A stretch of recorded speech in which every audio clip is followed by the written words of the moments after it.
Hey guys, tonight, you stand on a cool village lane that smells like wet leaves, wood smoke, and cold apples in the dark. Candles blink behind small windows. A church door opens and lets out beeswax and warm breath. A bell counts the hour, slow and kind. Kids tug on rough cloaks and hold lumpy lanterns carved from turnips. You feel the year tilting toward winter, and the night feels friendly, not scary. Before we begin, don't forget to like the video, subscribe, and tell me in the comments where you're watching from and what time it is.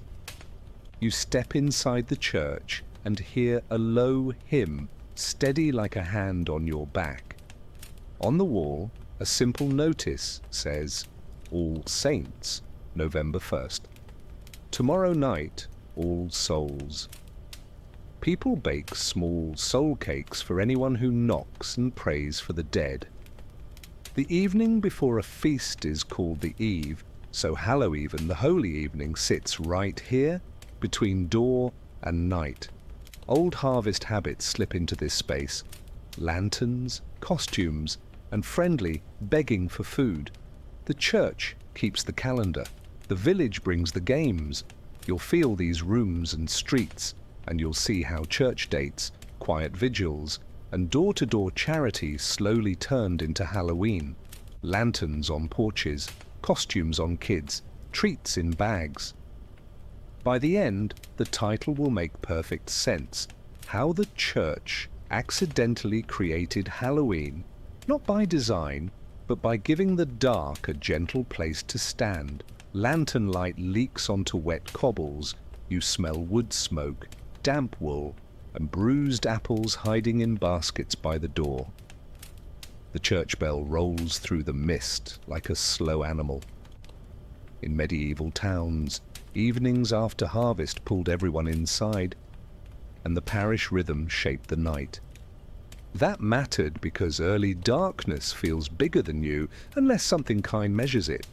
Think of your phone's bedtime mode for a whole village. The lane hushes.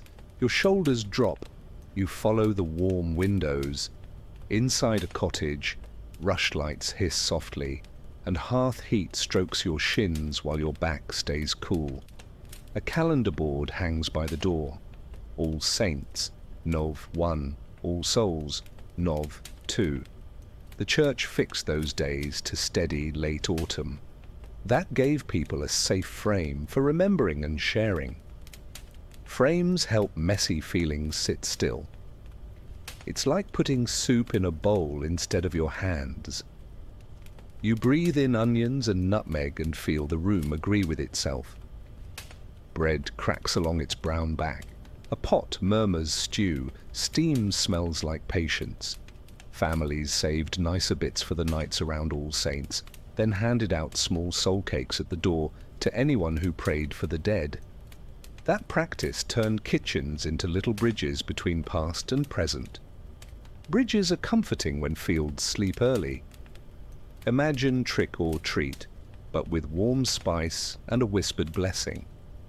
You taste butter and think, this is how memory learns to be gentle. Beyond the glass, fog grazes the churchyard yew. Drops gather on iron rails like neat beads. Parish bells stitched hours together, Angelus by evening, then a bedtime ring so barns and beds could close at the same mood. Shared sound kept fear from inventing jobs. It's the medieval version of lo-fi beats to study and relax to. You feel the bell take responsibility for the dark, and you start spending less energy on watching the door. The floor creaks under clogs. Children chase a square of moonlight that sails across the boards. Adults mend, stir, and hum a hymn that doubles as a work song. Church words wore house shoes at night. Nobody needed Latin to feel held. That mattered because faith survives best when it fits in pockets. It's like downloading maps for offline use. You catch yourself humming too, and your breath starts trusting the room's unhurried plan. A draft slips around the window latch, cool on your scalp, pleasant on a hot cheek. People knew where to sit. Elders in the glow, little ones near the woven screen, the restless by the door. House layout became weather control. That helped keep coughs and jitters from ruling. Think of zone heating, but with chairs and common sense. You ease along the bench, and your body thanks you for listening to the old choreography of warmth. By the hearth, a mother dusts nutmeg over round cakes and presses a small cross with a blunt knife. Those soul cakes will travel in baskets to doorsteps tomorrow. Tonight, they rest under a cloth that smells of flour and clean linen. Cakes made prayer edible. Prayer made cakes shareable. That loop taught neighbors to knock gently. It's community insurance with powdered sugar. You steal a crumb, it melts, and the room pretends not to notice your improved theology. A cat thumps onto the settle and blinks like a slow lantern. On the wall, a cheap woodcut shows saints crowding together, shoulder to shoulder, as if keeping the draft out. Moving All Saints to November gave villages a reason to light many candles at once. Many small lights behave better than one big flame. It's the difference between a bedside lamp and a floodlight. You feel your eyes relax. Even your worries lower their hats. Outside, boys carve rough faces into turnips, scooping with spoons until pale lanterns grin. The church never asked for vegetables with teeth. The calendar simply left space called Hallow Even, the holy evening, and folk habits walked in. That mattered because empty frames invite pictures. It's like leaving a blank slide in a deck and watching teammates fill it with memes. Lantern mouths glow. A dog approves. You understand how harmless mischief found a permitted porch. The door opens, letting the church's beeswax drift through the lane like a warm ribbon. Inside, robes whisper, outside, clogs answer. Parish and village trade, breath. When institutions set time, homes can set tone. That division of labor creates calm. Imagine the town as a chest. The church is the hinge. Households are the wood. Both make the lid close softly. You tuck that thought away. Later, you'll see why softness is the safest way to hold masks. Grandmother iron mends a cuff by firelight, lifting and lowering the needle like a small bell. She tells how last year's Hallowtide brought singing at the door, coins for the poor, and names read aloud until even tears looked tidy. Rituals let people feel brave in rightful doses. Think of those airport moving walkways that carry you just enough, not too far. You picture tomorrow's knocks and feel the lane itself rehearsing good manners. At last, someone pinches the rushlight, and the room exhales into hush. Outside, the bell gives a final nudge, and the church gate clicks. The night is not empty now, it's organized. That's the whole trick. Mark the hours, warm the soup, promise tomorrow. In that gentle frame, little lanterns and simple costumes will travel safely. You turn your collar up, step back into the lane, and feel the town walking you to the doorstep of Hallow Even. Stone breathes cool around you. Beeswax candles paint the nave in soft gold. A notice board spells it plain. All Saints, Nov, Swan, All Souls, Nov 2. In the early Middle Ages, those dates settled into autumn, giving the year a steady hinge. Hinges are small but powerful. They let heavy doors move easily. It's like adding a simple on-off switch to a complicated mood. You hear pages turn, and the calendar starts sounding like a kind machine. A deacon sets a lantern by the porch and calls tonight the eve, the evening before the feast. Eves were official. They told people it was fine to gather, sing, and keep a longer flame. That mattered because permission shapes behavior better than threats. Think of a park sign that reads "Play here" instead of "Don't." With an eve in place, the village could carry lanterns without feeling like a riot. You step into that safe margin and feel taller. In a side chapel, a monk copies a rubric about praying for the dead. His quill makes small, steady scratches. Around 998, the great abbey of Cluny encouraged All Souls' Day right after All Saints, saints tonight, ordinary loved ones tomorrow. Stacking the feasts stitched memory and celebration together. That pairing kept grief from wandering the streets alone. It's the emotional version of a buddy system. You nod at the cleverness of giving sorrow a reserved seat. The bell rope slides. Iron hum rolls under the roof, like distant thunder that loves you. Bells scheduled the feeling. Evening prayer, bedtime, dawn. Sound works even when people can't read. That's why the calendar stayed audible. Imagine your town set to Do Not Disturb, except for kindness alerts. On nights like this, the bell turned the whole parish into a shared nightlight. You feel how easily fear shrinks when it has a soundtrack that isn't scary. A boy carries a basket of small round cakes to the sacristy. Nutmeg rides the air like quiet bravery. Households baked soul cakes to give at doors in exchange for short prayers. The church approved the prayer, the village mastered the pastry. Together they built a loop: knock, bless, eat, remember.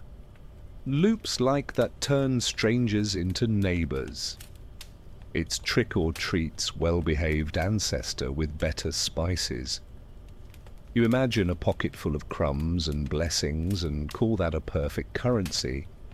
Near the font, a woman ties wool cords to 3 lantern poles, each cut the same length. Processions love symmetry. It makes crowds feel safe. Parish processions on eves gave shelter to older customs, disguises, songs, and gentle begging. When rules host the party, mischief learns indoor voices. Think of a school dance with a good chaperone. Kids still dance. Nobody breaks a window.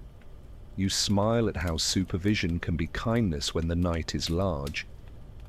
The priest checks a wooden list, ring the passing bell at dusk, read names tomorrow, give bread after Mass. These small duties kept the season practical. Practical faith wears well. It survives rain. Tasks also gave people ways to join in without speeches. It's UX for souls, clear buttons, low friction, warm feedback. You trace the list with a finger and feel how simple chores build a staircase the whole town can climb without tripping. Incense lifts in thin ribbons. The scent is pine sweet, not pushy. While church set the dates, local mouths shaped the name. Hallow Mass for the feast, Hallow Tide for the season, and Hallow Even, the holy evening that eventually slurred into Halloween. Language often finishes. The work, policy starts. Names are handles. They let you carry big ideas like groceries. You try the word Halloween in your mouth and taste candle smoke and cool air at once. At the porch, 2 boys test turnip lanterns that grin with lopsided teeth. No one wrote a rule about carved roots. The calendar simply made a legal twilight where small fears could be played with. Play teaches nerves to be brave without breaking. It's exposure therapy with snacks. You watch a lantern mouth wobble and steady, and you see how a joke can escort a worry across a street. Soon, those jokes will follow the bell like ducklings. A clerk sprinkles sand on fresh ink. The page dries with a faint glitter like frost learning to read. Written notices told literate few. bells told everyone else. Together they made the message hard to miss. This night is special and safe. Safety is the secret ingredient in every good tradition. It's bubble wrap for feelings. The clerk yawns. You catch it. The knave copies you. Even yawns feel scheduled, which is oddly charming. Evening leans darker. The porch smells of damp wool and hot tallow. Someone calls, "Mind the eve," and the group answers, "Mind the eve." Call and response makes shy mouths brave. Tonight, the eve belongs to candles and careful footsteps. Tomorrow belongs to saints. The next day belongs to beloved names. That order keeps trouble from stealing the script. Think of a playlist with the right first 3 songs. You feel how order makes room for joy without chaos. You step back into the lane where the church's warm breath meets the town's cold lungs. Between the porch and the first door, you finally feel the word "accidentally" in the title. The church made the dates and the welcome. The village filled the space with lanterns, cakes, and gentle masks. Nobody planned a future holiday. They simply cared for the evening. Care turned into custom, custom turned into Halloween. You smile, and the fog smiles back. Cold air nips your nose. The lane smells of damp straw and chimney soot, with a sweet thread of nutmeg floating from kitchens. Children clutch baskets. Women towel trays of small round cakes, golden and soft. On Hallowtide nights, people went door to door for soul cakes, offering short prayers for the dead in return. That turned doorsteps into miniature chapels where charity met remembrance. It's like paying tolls with kindness instead of coins. You watch steam puff from bread and feel the town warm a notch. A knock sounds, 2 quick, 1 polite, the local rhythm for no trouble here. A door opens to beeswax glow, and a family offers cakes marked with a small cross. Visitors trade a blessing, sometimes a verse, sometimes just a name spoken carefully. Saying names out loud kept memory fresh when winters got long.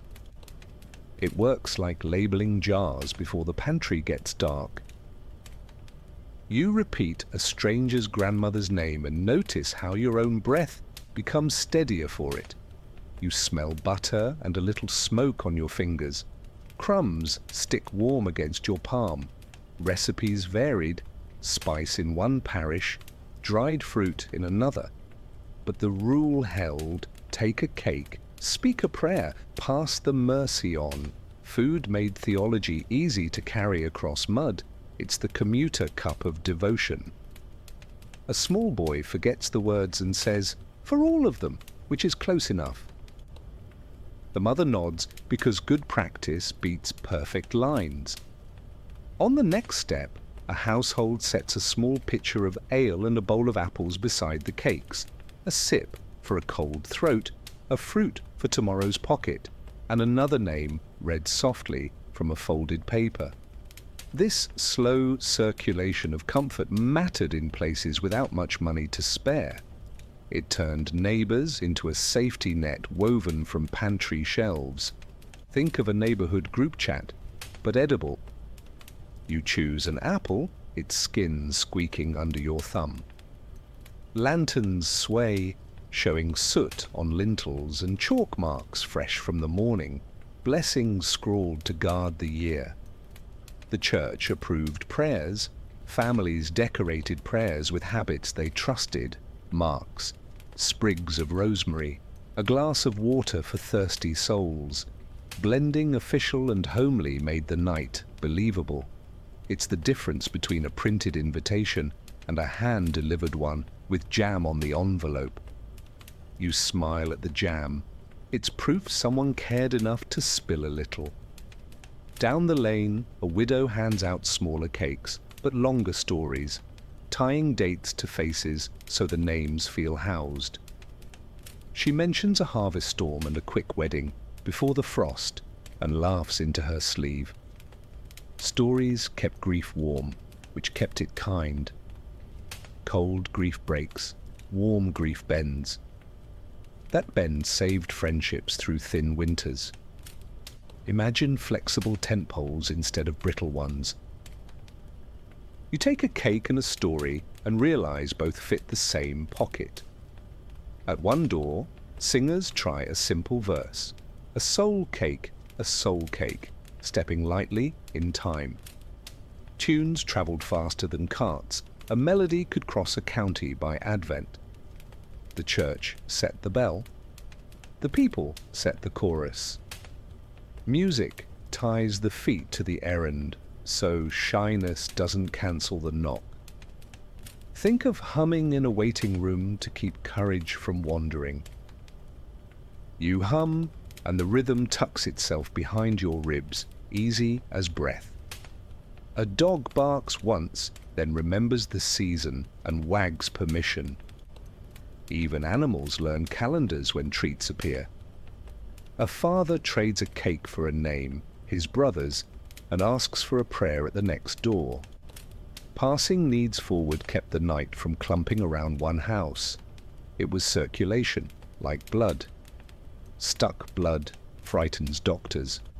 Stuck kindness worries priests. You feel the rhythm knock, bless, share, start to feel inevitable, which is how traditions vault over centuries.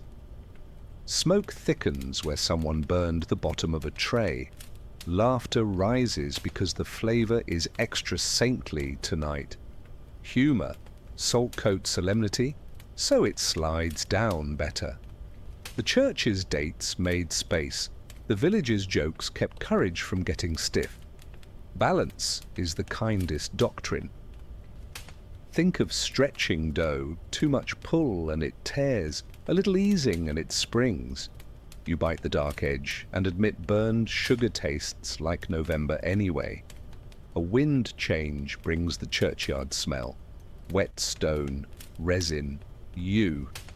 And conversations soften without anyone telling them to. Cakes and prayers move toward the gate because the line between kitchen and grave is thinnest this week. Crossing that line together keeps fear from acting alone. It's the buddy system again, now at midnight. You tuck your scarf tight and follow the lanterns, surprised that the walk grows lighter with every name shared into the air. At the gate, a basket sits for those who can't open doors tonight. Old bones, crying babies, sick rooms. Visitors leave 2 cakes for one taken and whisper a general prayer. All good souls, a catch-all that covers what lists miss. Collective care patches the holes in private plans. It's the quilt at the end of the bed. You leave a cake and feel the math work. -1 from you, +2 for us, which somehow adds to enough. You head back down a lane dusted with flour where someone shook a cloth too enthusiastically. The white trail looks like a chalk path for small spirits to follow. Whether or not anyone believes literally, the gesture comforts the practical heart. The door is easy to find. Help is easy to ask. That's Halloween's spine under the costume, hospitality rehearsed. You lick nutmeg from a thumb and think, tomorrow, the masks will borrow this same good door. Lantern glass fogs, you smell turnip and tallow, damp wool, and a whisper of soot. Children test simple masks, sacks with stitched smiles, paper crowns, capes cut from tired shawls.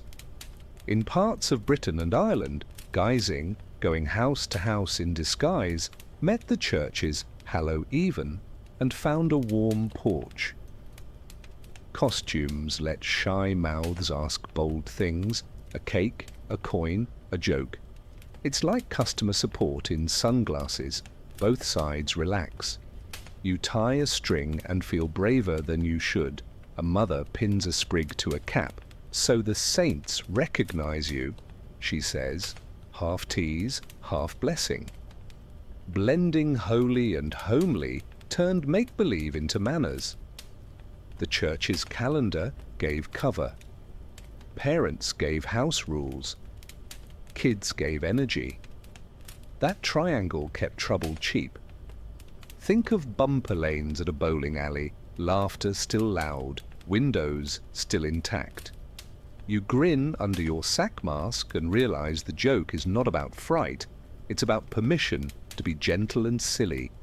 By the church wall, teens practice voices not their own, high when low, low when squeaky, because mystery without danger feels fun. A small scare in a known place teaches nerves to listen, not run. Eves were the lab for that. If fear had homework, this was it. You watch a boy pretend to be a grumpy bishop and bless a cat. The cat accepts with professional dignity. Everyone passes the class because the test is just kindness in costume. A fiddler tucks chin and pulls a lively tune. Nothing wild, just enough for knees to remember being young. Masks turn dancers into each other's best witnesses. Nobody looks foolish when everyone looks strange. Collective oddness makes individual safety.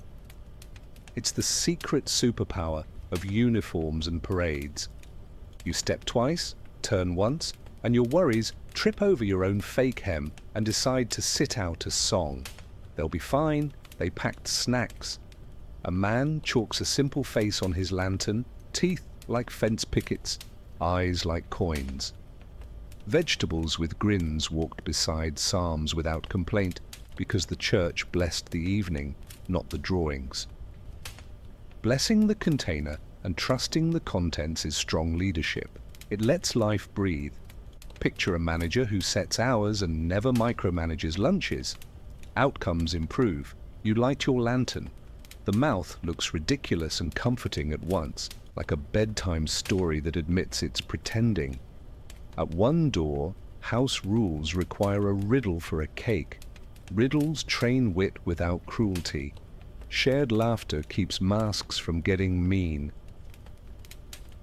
The church never issued a riddle manual. It didn't need to. Communities are very good at inventing gentle hurdles. That invention kept bright kids brave and quiet kids included. Your riddle answer lands, a cake lands too. Your pocket agrees with the pedagogy. Education tastes like butter tonight. A drunk tries a louder prank and gets redirected by a grandmother's spoon, not a constable's stick. Elders enforce tone better than guards on nights like this. Tone is the fence, not the law. The church's bell gives her authority she already had. The calendar is her badge. Respect travels by ear more than by edict. You notice how quickly the mood self-heals. A joke sharper than needed. Then a spoon tap. Then the circle hums again like bees reconsidering. Masks flip roles. Poor children can knock at rich doors. And the queue moves both ways across the year by memory. Redistribution wears a grin. Everyone saves face. The church sanctified giving in many seasons. Halloween's porch simply made it friendly and visible. It's charity with costumes, which burns less pride and more candles. You see a baker slip coins into a seamstress's sleeve and pretend he fumbled. The lantern light politely refuses to notice. Some geysers carry little hobby horses or straw men. Props focus mischief, like a candle. Snuffer focuses flame. Attention given to a pretend head spares real ones. Props are ancient technology for human chaos. The church used relics. The lane uses turnips on sticks. Both are traffic cones for feelings. You pat the horse's wooden nose, and it agrees to be the knight's lightning rod, which is noble work for painted eyes. Wind pulls at cloaks. The church door opens to chorus, a low note that quilts the lane. Under the drone, masks behave better, the way dogs heel when drums march past. Sound is the quiet shepherd. That's why bells exist beyond timekeeping. You're surprised how your feet slow when the hymn leans darker. You're not ordered, you're invited. Invitations work longer than rules. Soon you catch the refrain without knowing words and let it carry your steps. A child's lantern gutters, an older boy shields it with his hat. Small rescues are the currency of good nights. The church created the window. People filled it with tiny rescues until the hour itself learned manners. After enough years, the window turned into a tradition, and the tradition into a holiday. Traditions that survive can be explained in 2 words. We helped. You help by relighting a wick with your silly toothed turnip. The toothy grin earns its keep. At the last corner, you lift your mask and let cold air kiss your damp cheeks. Pretending did its job. You felt brave enough to knock, kind enough to pray, silly enough to laugh. The church didn't design Halloween, it set the table and left the door ajar. Villagers brought spoons and jokes. Together they cooked something the calendar never wrote down, but still owns the night. You tie the mask to your belt and head toward the next warm door. Damp stone breathes cold. You smell sharp and green, and candle flames blink inside horn lanterns like small, steady animals. People file through the gate, feet crunching frost sugar on the path. On Hallowtide, churchyards became evening living rooms, names read aloud, candles planted, prayers spoken simply. That mattered because winter leans heavy unless you lift it together. It's like holding the door while others carry boxes. You feel your breath slow as the bell folds sound over everyone like a warm cloak. Wax kisses your knuckles when you shield a candle. The flame answers with a taller, calmer blue. Families kneel by tilted stones, tracing letters with mittened thumbs. Reading names out loud keeps them from shrinking into silence. It's labeling the pantry of the heart so you can find what you need on a hard night. A child mispronounces an ancestor and 4 adults smile there because trying counts. The U collects the smiles like a good umbrella. A deacon carries a list that smells of ink and damp wool. He speaks clearly, not grand, letting pauses earn their keep. Pauses turned grief into steps you could take without tripping. That's why churchyards mattered more than we think. They taught pace. Imagine captions for feelings. Slow enough to read, no spoilers. You recognize your own need for captions sometimes, and the candles seem to nod. We'll return to this pacing when the masks wander between stones. The soil has that iron smell that belongs to autumn. Moss feels like cold bread under your palm. People set small coins or crumbs on a ledge for travelers, and poor souls, a habit older than anyone remembers. Giving to the unseen trains the hand for the seen. It's tip culture for the universe. You leave a coin and it feels like pressing a switch labeled kindness continues. The lamp sputters, then steadies, copying your decision. Somewhere a low hymn starts. A straight line tone you can stand inside. Under it, you hear sniffles, a cough, and a laugh that escaped in the wrong place but forgave itself. Churchyards permitted mixed weather. That mattered because pure storms break things, gentle rain waters them. Think of kitchens where people cry into tea and end up laughing at spills. You glance at wax drips making tiny stalagmites, and the hymn folds around your shoulders like brushed wool. A woman ties rosemary to a stone. the scent minty and sad in a clean way. Herbs spoke the village language when Latin went over heads. Sprigs said, "We remember," better than paragraphs. The church tolerated the bouquets because they behaved and helped. Pragmatism is a saint with rolled sleeves. You tuck a little rosemary into your glove seam, the warmth releases scent slowly, and the night feels less like an exam and more like a long story. A thin fog lays itself like lace over the ground. Lantern halos make islands. Children read short scraps of prayer from wood slips, stumbling only on the long names. Every correct syllable earns a cake tomorrow. Bribing courage works when the prize is gentleness. It's star charts for bedtime, with cookies. You mouth a line, grant them rest, and the fog seems to breathe back. Soon you'll see how these words follow door to door without tiring. At the far corner, a mason squats with a chisel, tapping a date into a stone by lamplight. Careful, domestic, undramatic, death, serviced like a household chore, loses some teeth. The church supplied prayers, tradespeople supplied edges and order. Together they made grief wearable. It's tailoring for the soul. You brush grit from the chisel ridge and think how useful it is to have a task when the heart wants to sprint nowhere. Someone passes a basket of apples and says, "Take one, remember one." Simple rituals carry weight because they don't wobble.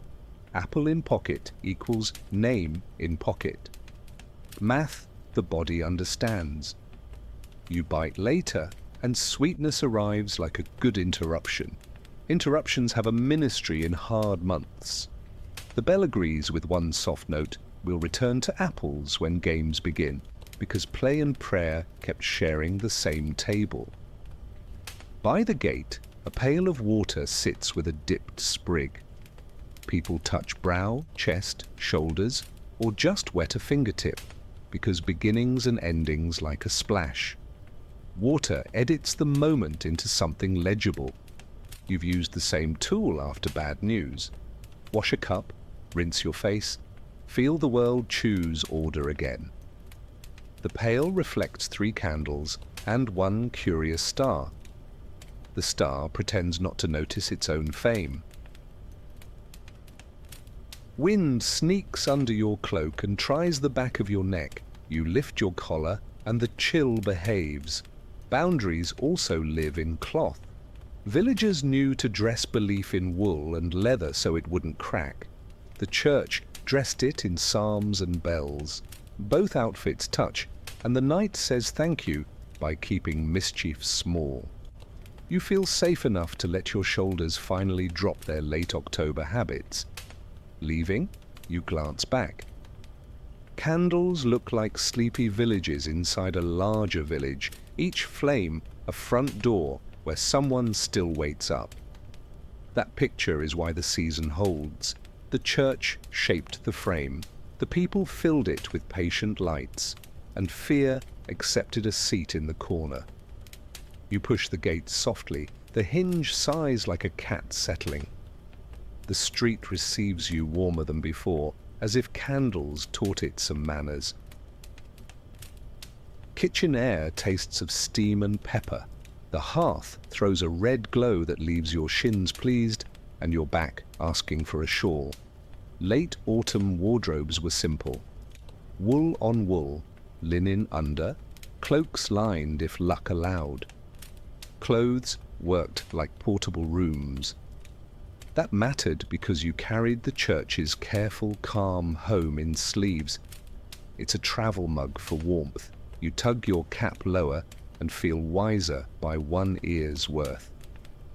A kettle lid chimes softly. The iron hook creaks when someone lifts stew to the cooler arm.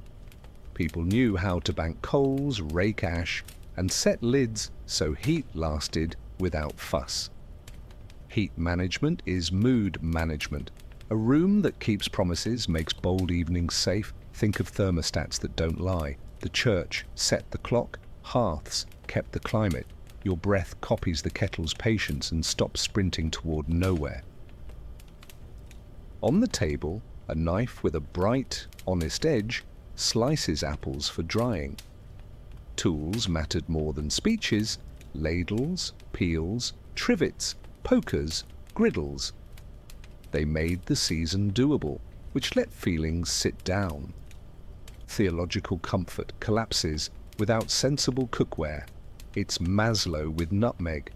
You turn the knife in lamplight, it winks like a small bell, and you see how a well-kept blade does more pastoral care than a perfect paragraph on a cold night. A bundle of rushes waits by the door, dipped in tallow, ready to replace the dying rushlight. Refillables taught thrift and timing. When a wick guttered, a child fetched the next. Participation kept yawns friendly. Rituals survive when little hands get jobs. It's onboarding for hope. You watch a girl trim the charcoal tip with a small snick, confident as a pilot in a quiet sky. The room's pulse approves and evens out. Wool cloaks hang by the fire, steaming out the day's fog. The smell is sheepy and clean. Cloaks were doors you could wear. In, out, crack it, shut it. Wearing a door teaches boundary without bark. Boundaries turned Halloween into hospitality instead of chaos. Think of an open-plan office that still has meeting rooms. You swing your cloak and the air learns your shape, which is the beginning of dignity. A lantern sits on the settle, wood frame, horn panes rubbed with oil to go translucent. Lanterns were pocket chapels for light. You could carry sensible courage to the lane and back. Courage carried multiplies. That's the math of eaves. You test the latch, firm but kind. It feels like a handshake from a neighbor who returns your dishes washed. Soon you'll see how many knocks that latch will outlive, teaching the next hands its manners. On a peg, a string bag of turnips and a little knife with a blunt nose for children. Safe edges made safe jokes. The church didn't carve vegetables, it didn't have to. Parents engineered mischief with guardrails and watched it grow generous instead of sharp. It's sandbox mode for fear. A boy scoops neat circles, the scrap becomes soup, the shell becomes a grin. Nothing wasted. Old wisdom in vegetable costume.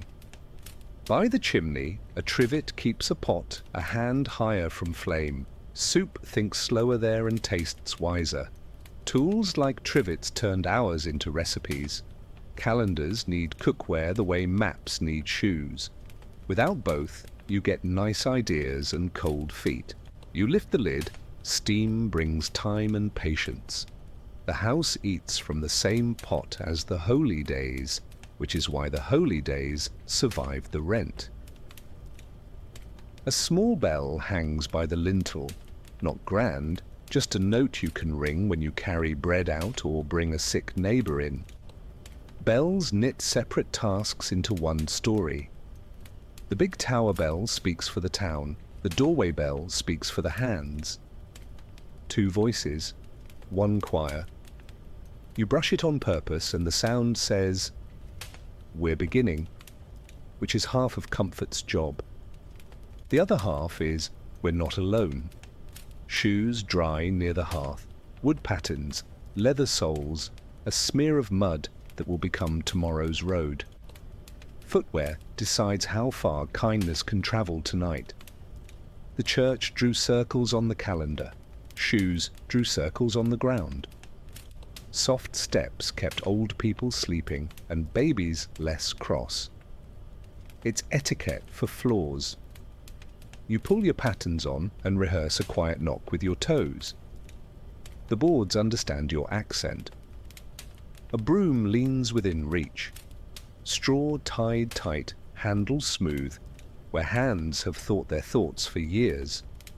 Sweeping before bed is both hygiene and spell. Out crumbs, out quarrels, leave the door easy for good visitors. Housework became liturgy without anyone writing it down. It's the creed of people who own 2 spoons and a farm of worries. You push crumbs to the threshold and imagine you can hear the night say thank you. At last, someone lays a shawl across your shoulders. Weight, warmth, a sign that staying is allowed. Shawls are moving blankets for feeling. Under it, you feel the whole plan. The church sets gentle time, the house sets gentle heat, the lane sets gentle play.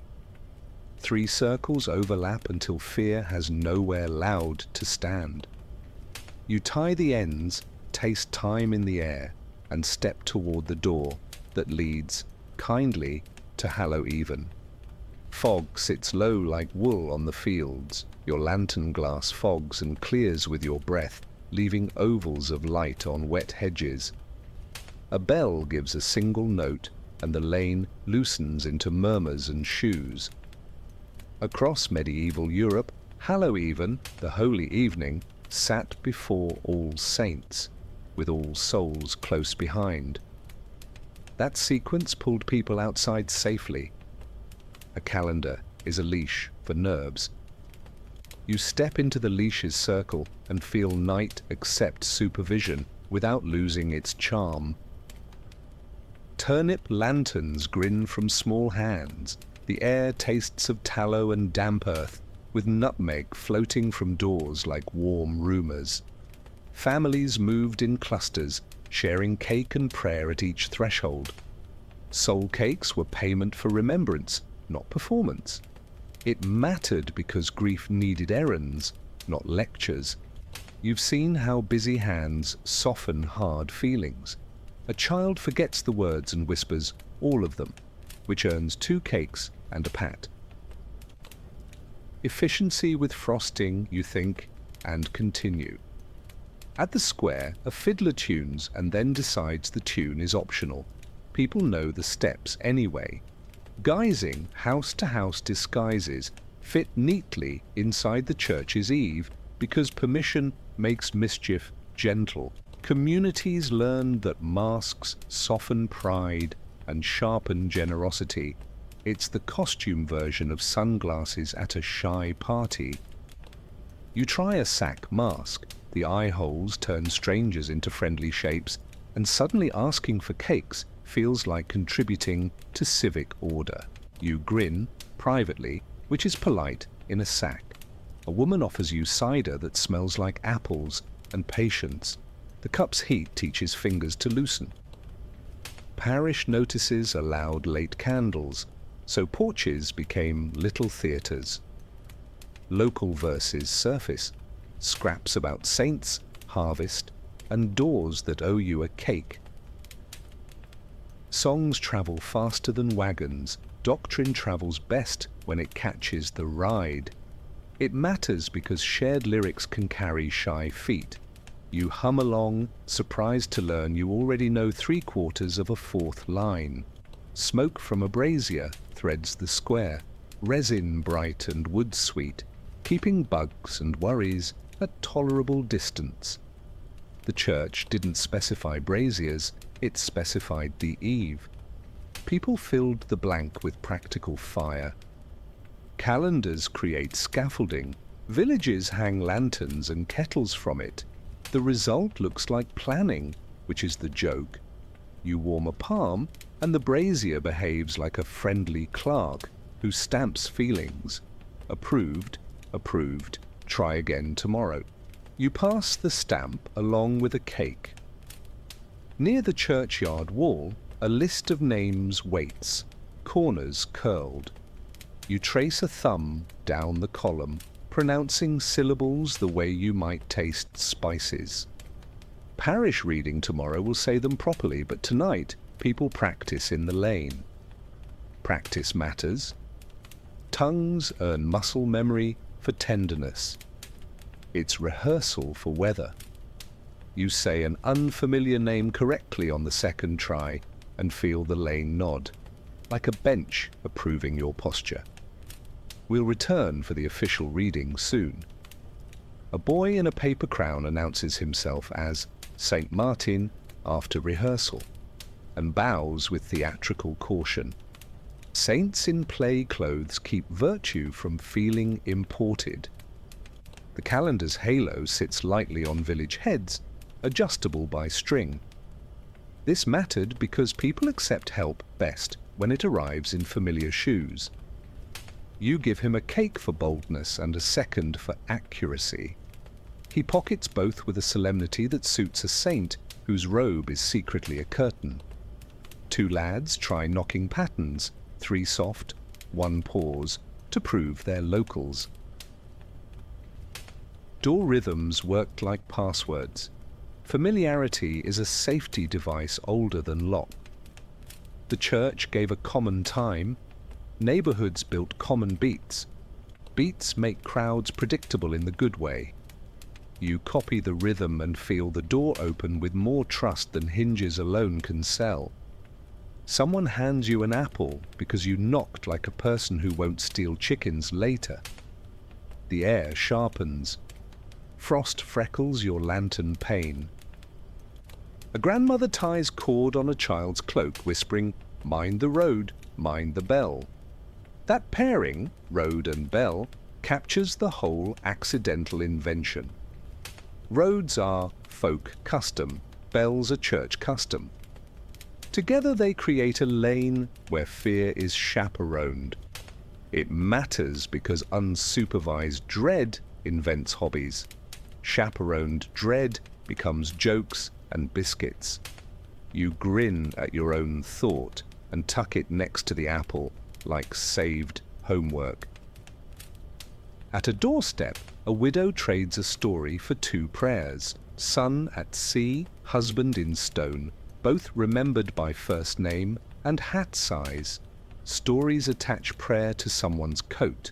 Coats arrive in kitchens faster than doctrines. This kept remembrance domestic, which kept it alive. You nod and promise a candle tomorrow. Promises spoken in cool air tend to keep. Breath makes witnesses. The widow pockets a cake and waves you off like a ship that already knows the tide. Down by the mill, teenagers try a lantern parade, which is actually 4 boys and 1 brave girl holding sticks. Later centuries will call such things processions and charge for programs. Tonight, it's rehearsal for dignity. The church will bless the big version, but the small version builds the muscles.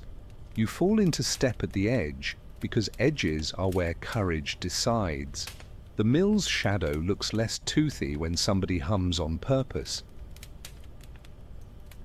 At last, the bell gives the bedtime note. Faces deflate into yawns that households understand. The lane thins, cakes hide under cloth, lantern mouths go thoughtful. Hallow Even has done its job. It has let the town play with the dark under supervision. That practice will remember itself each year until it owns a new name. You turn home with smoke in your hair, apple in your pocket, and the quiet knowledge that calendars can be surprisingly good at inventing holidays by accident. Wind noses through beech trees and slides under the manor's high door, smelling of leaves and horse. Inside, rushes crackle under boots. Beeswax glows along panelling like calm amber. The steward reads a list. Lamps later, bread for callers, candles for the chapel, and please keep the dogs polite. Wealth staged, Hallowtide with surplus. But the script was the same. Eve, saints, souls. Shared order mattered more than different budgets. Think of a recipe cooked in copper and clay. At the high table, spiced wine steams, a cinnamon thread, a citrus wink, and the cup passes with the reminder to set out soul cakes for the poor. Nobles liked mercy that came with schedule. It kept dignity tidy, The church wrote the schedule. Households wrote the menu. Cooperation by calendar is an underrated superpower. You sip and find your tongue more generous. Generosity scales strangely well when nutmeg is involved. We'll visit the kitchen later to watch spoons build theology.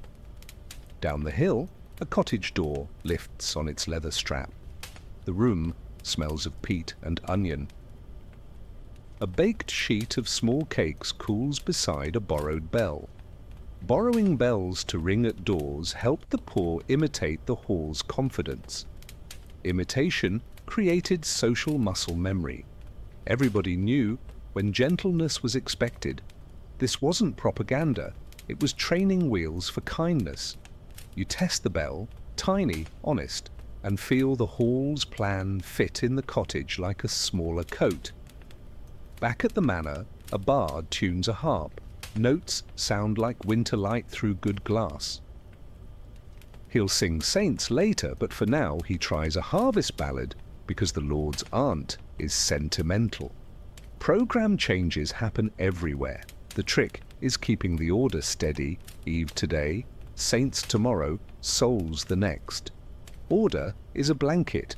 Content is embroidery. You smile at the aunt wiping an eye with a napkin embroidered with exactly this scene. In the cottage, a knitting grandmother hums the same ballad, slower and with a missing line. Nobody minds.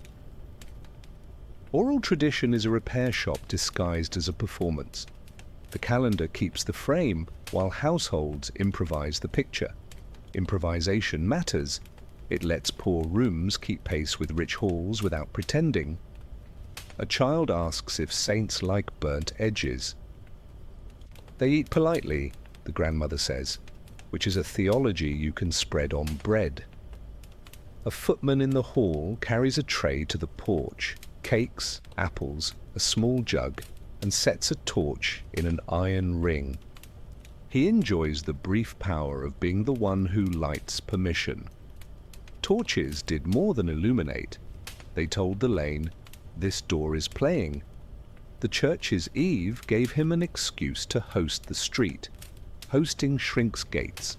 You nod at the democratizing power of a doorway with snacks, which should be a sermon title somewhere. In the cottage, a boy chalks a cross on the lintel and a crooked smile on a turnip, then asks which one keeps mischief out.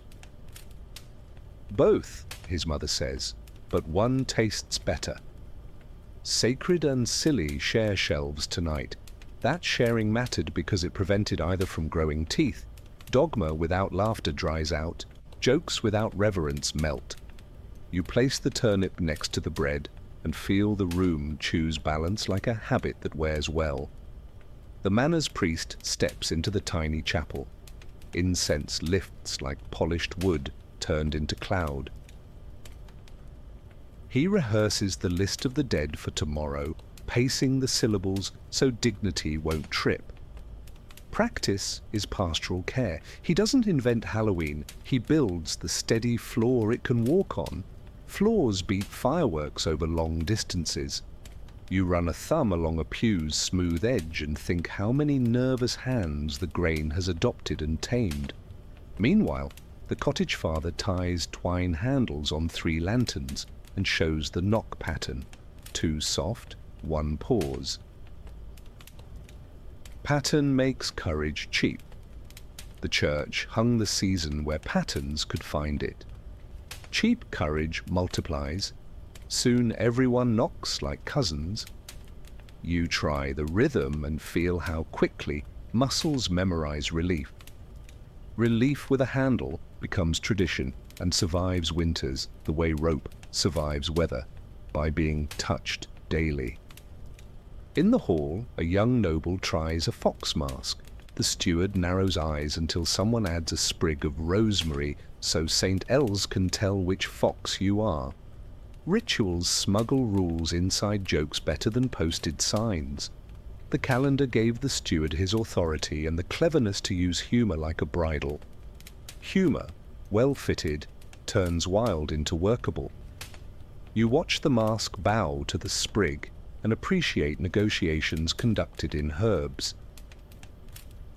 In the cottage, a neighbour knocks with a borrowed story and a spare cloak because the evening chose cold at the last minute. Lending cloaks builds the sort of ledger that doesn't accuse later. The church asked for alms, villagers added sleeves. Sleeves carry heat and dignity together. You shrug into the spare, and notice how generosity always seems the right size when it's made of wool. We'll return this cloak tomorrow with a cake in the pocket as payment and punctuation. When the bell finally gives the late note, both buildings exhale. The hall dims to a corridor of embers. The cottage trims the wick low. 2 budgets, 1 bedtime, same theology of calm. That sameness is how a holiday grows. Legs. Different rooms keep the same hour. And children grow up expecting lanterns on porches whenever the calendar winks. You open the cottage door, watch the hall's torch wink back through trees, and think, the night learned the choreography. Cold cider breath hangs like silver threads. Barrels sweat in the loft, and sliced apples brown politely on a board. On Hallow-even, families played light fortune games, apple bobbing in tubs, peel tossing over shoulders, candle and mirror peaks, while the church's vigil bell hummed nearby. Play kept the dark from getting bossy, its risk with bumpers on. You lean over a tub, the water smells of orchard and iron, and you feel how laughter teaches nerves to use inside voices. Your cheeks sting from cold water. The apple grips your teeth. Everyone claps because dignity lost. Joy won. These games weren't official doctrine, just tolerated rhythms inside the eve's safe frame. Tolerance mattered. It let old harvest customs grow new manners. Think of a stern librarian who allows whispering after midnight movies. You spit the apple into a bowl, dripping and smiling, and the room forgives every dribble as proof that courage can be silly. A girl curls a peel in one long ribbon and flips it backward over her shoulder. It lands like a crooked letter.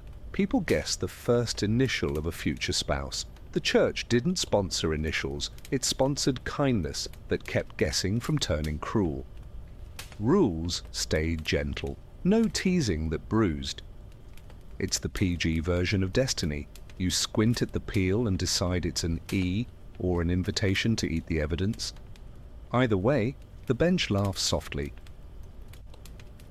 Near the hearth, a mirror leans against a stool. Candles blur in it like small moons. In some places, girls peeked at midnight, hoping to glimpse a face beside their own. The bell schedule and house rules kept the hour controlled, so even superstitions took their medicine. This mattered because dreams need rails. It's a bedtime story with seatbelts. You watch a cousin peek, see only her wool cap, and declare him handsome. The room approves the safe answer. Nutcrackers snap, shells spit, the smell turns woody and sweet. Fortune nuts, named pears tossed on a shovel near coals, told jokes about which couples would pop apart and which would roast calmly. The church neither argued nor applauded. It simply made the night decent so jokes stayed small. Decency is under-celebrated infrastructure. You drop 2 nuts for mischief. They leap in opposite directions like puppies, disagreeing about a puddle. Everyone takes the hint, and no life plans change. A string hangs with apple slices over the hearth, slowly going leather tender above a patient stew. Food prep snuck under the party, proving that play and prudence can share a hat. That duet mattered in lean winters. The eve gave permission to be merry while quietly stocking shelves. Think of doing squats between stirring soup. Unromantic, effective. You pat the slices and they bend like friendly elbows. Tomorrow they'll sweeten porridge. and the night will seem generous in the morning. On the table, cards of folded straw carry tiny verses, harmless riddles to pull with cakes. Drawing a verse turned dessert into a sermon that wore slippers. Gentle words travel farther than thunder. The church's calendar shielded the table. The table sheltered the verse. Layers of safety stacked like quilts. You unfold a line about light finding patient feet and decide your feet are auditioning. They pass, mostly by staying on the warm parts of the floor. A tub sits by the door for apple bobbing outdoors. More splashing, less furniture damage. Street versions turned into friendly contests between lanes, watched over by older eyes and the bell. Public play policed itself when time and tone were set. That's why the Eve worked, supervision without smothering. Think of a park with good lighting and one chatty caretaker. You dunk again, come up with nothing, and the caretaker names the effort a blessing for the bucket. By the window, a mother threads crab apples on string for a garland over the threshold. Their sour smell mixes with beeswax. Threshold charms leaned folk, the calendar leaned church. The mix kept magic from getting sharp and religion from getting brittle. Flex keeps bridges standing. You touch the garland and it knocks your knuckle like a polite doorkeeper. Soon, that same threshold will open to masked children who are, technically, law-abiding ghosts. A boy tries apple on a string, hands behind his back, teeth chasing a wobbling target, while cousins jiggle the cord. It's slapstick, engineered to teach balance and consent. Stop when he coughs, start when he nods. The church did not invent boundaries. It reinforced them with bells and bedtime. Boundaries turn chaos into choreography. The apple whacks your nose, everyone gasps, then laughs when you bow dramatically. You're learning stagecraft for fear management. Toward midnight, a praying aunt reminds the room to speak 2 names aloud before the last game. Play pauses, voices soften, everyone takes a turn. Games and grief keep passing the ladle back and forth. That exchange matters. It keeps both flavors from burning. Think of soup you stir so the bottom never scorches. You say a name you barely knew, and the aunt's nod is a soft stamp of approval. The recipe is working. Finally, the bell gives the late note. Apples move to bowls, peels to the bucket, mirrors to the wall. The tub gets kicked outside, tilted so frost can kiss the rim. Households that laughed now walk easier to bed. Proof that supervised mischief pays rent in calm. The church didn't create apples, it created permission, and apples did the rest. You blow out the last candle, tasting orchard and nutmeg, and feel the dark behave like a guest who knows when to leave. Wood smoke sits low like a warm shawl. Sparks ride the draught and vanish before roofs object. In some places, hills once blazed with pagan bonfires at harvest's end. By Hallowtide, many flames moved to parish greens and processions, smaller and supervised. The church didn't love wild hills of fire. It loved candles with chores. Rebranding mattered. It kept heat and community, lost panic and embers in thatch. Think of switching from fireworks to fairy lights. Your lungs prefer fairy lights tonight. A brazier glows near the church door, fed with trimmed branches that smell of resin and rain. Processions gather there, candles lit from common coals, then carried through lanes. One flame becomes many without asking roofs to forgive. This mattered because shared light builds belonging faster than speeches. It's a group chat for eyes. You touch wick to coal. Your flame catches with a small, satisfied sip, and you feel adopted by the night without application forms. The verger lifts a lantern on a pole. Incense prints clean lines on the air, pines sweet and practiced. Processions walk slow, choir first, then names on slips, then anyone with hands.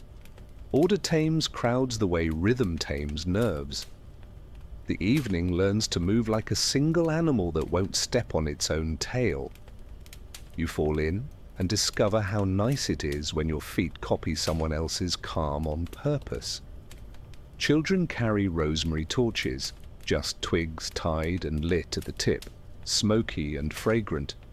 Herb smoke replaced wild brush fires, keeping the meaning, purifying, remembering, while retiring, danger. Upcycling belief is good engineering. It's like turning a bonfire playlist into a candlelight cover. You tap ash off your sprig, and the spark dies with manners, the way a cat chooses a lap. Hills will still burn at midsummer. Tonight, roofs win the treaty. At corners, the procession pauses. A clerk reads 2 names. Candles bow slightly with breath. Stopping is designed in pauses, keep crowds from boiling and feelings from sprinting. The church understood that pace is theology. Slow is not a vibe. It's a vertebra. You exhale on the pause and your candle flame nods yes. Soon you'll see how these pauses leave fingerprints on streets, gentle grooves where future Halloweens will roll without wobble. A constable leans on a staff, looking bored, which is the best safety report.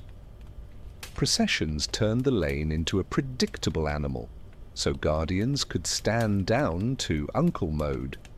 Bored guardians mean systems work.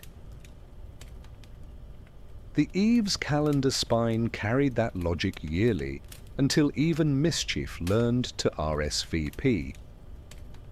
You grin at the constable's yawn and think how many disasters begin where yawns are impossible. He scratches his beard and admires your candle like a jeweler. You pass a crossroads where, in older tales, fires once leapt and cattle walked through smoke for luck. Now a priest lifts the cross, people lift wicks.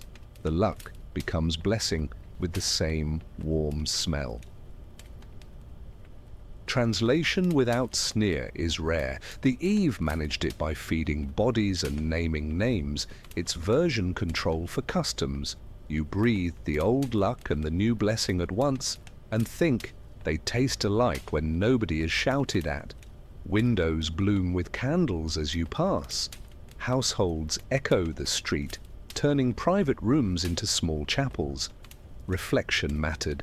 Seeing your own window copy the line below taught belonging without uniforms. It's the village's way of saying seen and safe. You catch your reflection in a pane, hat crooked, nose cold, candle steady, and laugh quietly at the solemn creature who is also ready to bob for apples again. Both identities are honest tonight. On the green, a common fire sits in a ring of stones, no higher than a knee, guarded by a bucket and a bossy aunt. Children bring spent wicks to relight. Elders warm knuckles and tell short, brave stories no longer than a breath. Central fire replaced hill blaze. Same sun for the ribs, fewer regrets for the thatch. It's communal soup heat. You hold your palms over it and feel tomorrow's bread already agreeing to rise. A boy tries to whirl a little ember on a string and gets the look from 3 directions. He blushes and blows it out. Discipline by glance depends on shared rules and a calendar that reminds everyone who we are tonight. The look is older than doctrine and kinder than fines. You've learned that look from kitchens. The church provided the hour, aunts provided the eyebrows. Civilization proceeds at the speed of eyebrow. The procession returns to the porch. Candles are snuffed with fingers, and caps never blown, so soot behaves.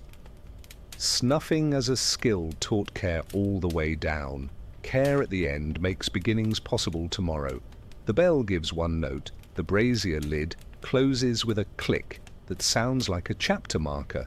You smell your sleeves, smoke and rosemary, and decide that's the right cologne for remembering without worrying.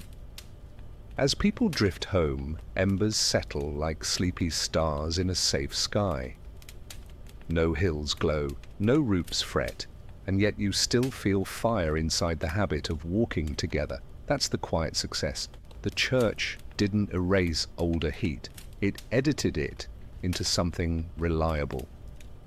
Reliability is what holidays are made of.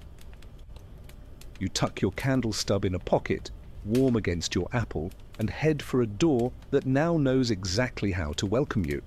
You smell ink like wet iron and lamp smoke like toasted pine. Parchment rasps under a quill as a monk copies a small calendar square. All Saints. Nov. 1. In scriptoria from France to England, patient hands spread that date and its eve. That mattered because shared time turned scattered villages into neighbours. It's the medieval group chat, only slower and with better handwriting. You watch sand dry the ink and feel how a square on a page becomes a porch in the dark. Wax pops on a candle, the room holds a low hum, psalm tone, steady as a beehive. Monasteries mailed letters, sent preachers, and trained parish priests to keep all souls after All Saints. Stacking the days taught a rhythm anyone could remember. Rhythms survive weather. It's like memorizing a jingle so you don't forget the grocery list. You see a courier warm his hands, tuck the fresh sheet under his cloak, and carry gentle timing over rough roads.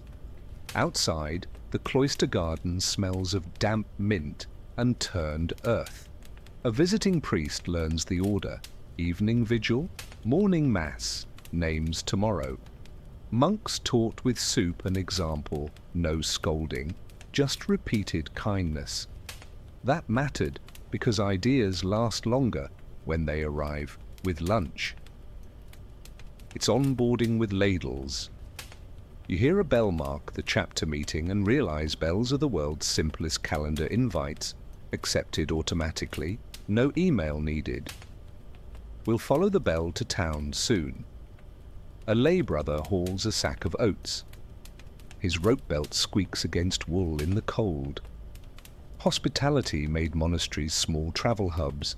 Guests heard about Hallowtide while they waited by the kitchen fire.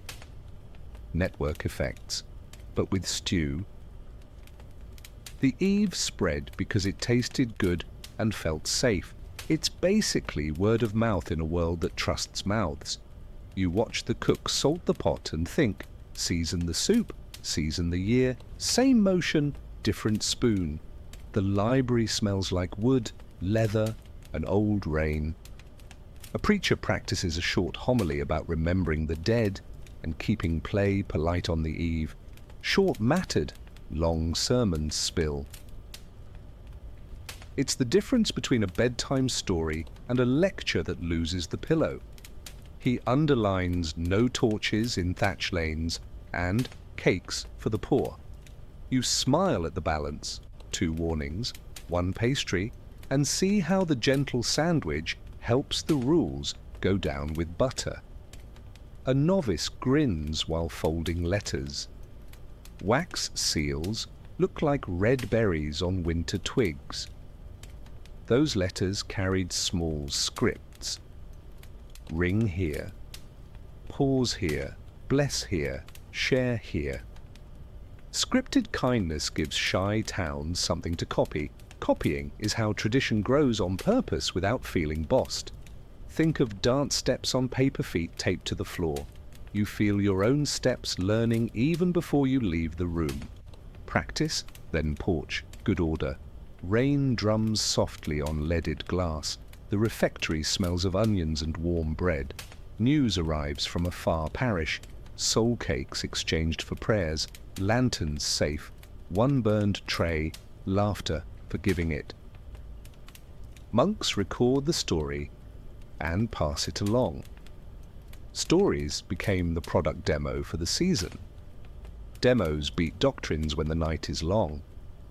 You sip broth and imagine a continent swapping recipes for courage, one pot at a time, until maps look warmer. By the gatehouse, a porter counts travellers with an abacus click and sets a lamp where muddy carts can see. Monasteries taught lighting as care, porches bright on the eve, chapels glowing, lanes lit low. Lighting policy is mood policy. It's the difference between an airport at 2 a.m. and a kitchen at 9 p.m. You feel how lamps tell feet, walk here, and how feet believe. We'll carry one of those lamps out to a market town next. The scriptorium grows quiet, quills rest like sleeping birds. On the margin of a calendar, a monk doodles a tiny lantern with a silly grin. Humour lived in the margins and snuck into pulpits by accident, the nice kind of accident. That mattered because holidays need smiles that don't ask for permission slips. It's a wink you can frame. You trace the doodle and think of turnips with teeth, already walking toward the eve through ink. A wagon creaks in the yard. A messenger blesses the road with a fast sign and a slow exhale.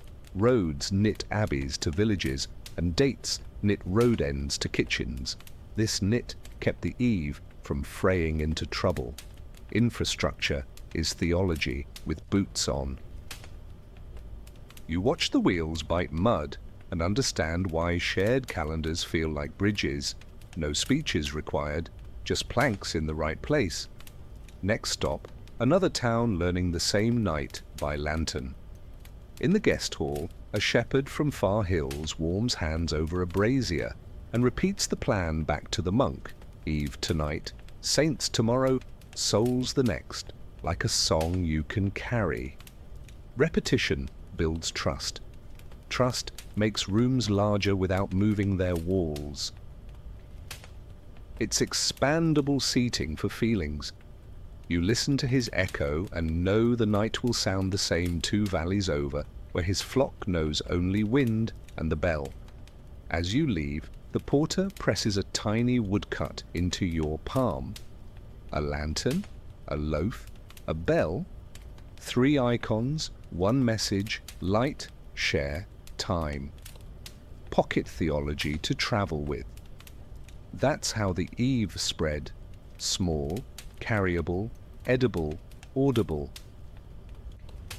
You tuck the print into your sleeve and step onto the road, hearing the monastery fade behind you and the next town's bell begin ahead, like waves teaching each other the same slow song. Wind tastes like peat and sea salt. Heather scratches your boots. A thin moon sits like a small coin on a black table. On the far edges of Ireland and Scotland, people kept Samhain, the doorway, night between seasons. When the church planted All Hallows here, dates met doorways. That mattered because a calendar without local doors is just a book. The eve borrowed the door and offered a lamp. You feel the handshake, firm, simple, and warmer than either alone. A hill once blazed with big fire. Now the flame shrinks to village greens and church porches. Still bright, less bossy.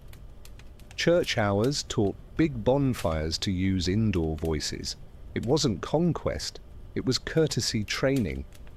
Think of turning a shout into a song so neighbors can sleep. Children still run their sprigs through smoke for luck, and the priest calls it blessing. Both noses agree it smells like safety. We'll keep that scent for later doors. A gust carries bog sweet and wet wool. Somewhere a cow coughs into the night. Old tales say the other crowd walks on Samhain, kinsfolk, fair folk, unnamed guests. The church answered with candles, names, and cakes. Naming turns everyone into someone, which is easier to love. It's the difference between inbox 0 and reply to Aunt May. You whisper a known name and the dark steps closer politely, like a neighbour coming up the path with good bread. On the strand, lads drag kelp for winter ash. Their turnip lanterns grin against the wind. Guising joins with souling. The mask asks, the mouth prays, the hand shares. Blends survive better than purges.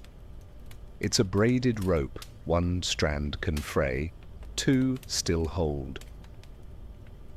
You hand a cake to a sea-wet sleeve and get a shell charm in return. Trade that proves customs can barter without brawling. Everyone leaves richer by one pocket. By a field wall, elders mutter weather omens, and a young curate reads from a list of saints, both speaking the same careful tone. Tone is the important truce. No jeering, no scolding, no panic. The Eve learned to keep confidence while letting jokes out to stretch their legs. Think of a pub where the volume stays below regret. You lean on the wall and listen to old and new tell the same story in different hats. Inside a stone cottage, smoke crawls along rafters. The stew smells of barley and a hint of sea. A granny marks her door with a quick charm and then sets out soul cakes because the shortest path from fear to friendliness goes through flour. The church didn't endorse charms, it endorsed kindness. Kindness dragged the charm into good company until it learned manners. You taste a cake and conclude most arguments lose to nutmeg when served warm. At a crossroads where stories say mischief gathers, a priest plants a lantern and a bucket. Infrastructure beats rumor. When roads are lit and water stands ready, even pranks become tidy. That mattered because the Eve's success came from logistics more than lectures. It's traffic cones for feelings. You pass the bucket and feel calmer just knowing a tool is there. Calm tools outlast hot temper. The wind tries, fails, and goes to bother the sea again. A fiddler scrapes a minor reel. Feet find a circle that turns one way, then the other. Circles teach edges to behave. Samhain liked edges. The church liked ours. Together they taught a crowd to loop instead of lunge. Looping keeps ankles and tempers in one piece. It's why roundabouts save more bumpers than stop signs. You join the turn and feel how easily your breath matches an old road when a new lamp shows it kindly. A boy tells a tale of a wandering light in a marsh and earns laughter, not fear, because a dozen porch candles grin back at the marsh like cousins. Light outnumbers hushed tonight. The church didn't kill will-o'-the-wisps. It gave the village better lamps. Lamps win arguments by showing faces. Faces win by smiling. You grin without planning and realize how much engineering is hidden in a single calm expression. We'll pocket that tool for the next lane. Clouds lift. Stars appear like grains of salt on slate. Someone reads two names and tips cider for absent friends. Someone else adjusts a mask and says, "We'll meet them kindly if they knock." That sentence is the treaty: knock, meet, share. No one needed paperwork. The bell was signature enough. It rings once, soft, sufficient, and the hill swallows the note like bread. You feel the treaty become habit in your own shoulders. On a ferry pier, sailors knot a rope around a post, lanterns swinging like a slow heartbeat. Ports mixed customs fastest. Travellers carried eaves in pockets and left them on docks like extra knots. Knots matter on water and in weathered mines. Both loosen under pressure.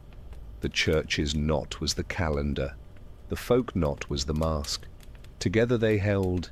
You touch the rope and trust it, even though you don't know who tied it first. Dawn limps in grey and kind. Heather drinks light, and chimney smoke draws straight. The hill is quiet, not empty, and the village remembers what worked. Small lights, shared names, supervised jokes. The blend kept heat, lost harm, and learned a pace. That's the accident in your title. Care accidentally invents holidays that last. You pocket a pebble from the path, smooth and cold, a little doorstop for later nights when the dark tries to swing too wide. Cold breath fogs in little puffs. The church porch smells of damp stone, beeswax, and warm grain. A basket waits under a notice board, round loaves, split for sharing, edges flowered like first snow. On Hallowtide, many parishes gave doles, bread, ale, sometimes coins for the poor, tied to prayers for the dead. That mattered because need rises when fields sleep. Charity with a date keeps dignity steady. Think of a calendar reminder that says, "Be kind," and the whole street clicks accept. You hear the cask's wooden sigh as the tap turns. Small cups of ale slide into cold hands, sweet and brown. Church wardens keep a tally with charcoal on a slat, 10 loaves left, 4 measures of ale, 2 baskets of apples. Records made mercy practical. Practical mercy survives weather. It's the difference between a feeling and a plan. You watch a girl take bread for her grandmother, and the clerk marks 1 for 2, trusting that tomorrow returns the favor in some quiet way. A bell rings once to start the line, then rests, letting shoes and wool do the talking. People step forward by families, by neighbors, by the stories that knit them: widow, sailor's wife, old ploughman with a cough. Names move like warm coins from hand to hand. The church loved order. Hunger loved predictability. Together they became calm. Calm is the secret spice in soup and in crowds. You feel the line breathe like a single chest, and nobody crushes feet. A dole stone holds a shallow hollow polished by years of loaves. It smells faintly of flour and wet lichen. Stones like this sat by porches across Europe, an altar for bread that preached without words. Bread makes belief edible. Stones make it durable. Add a date, and you get tradition that remembers where it lives.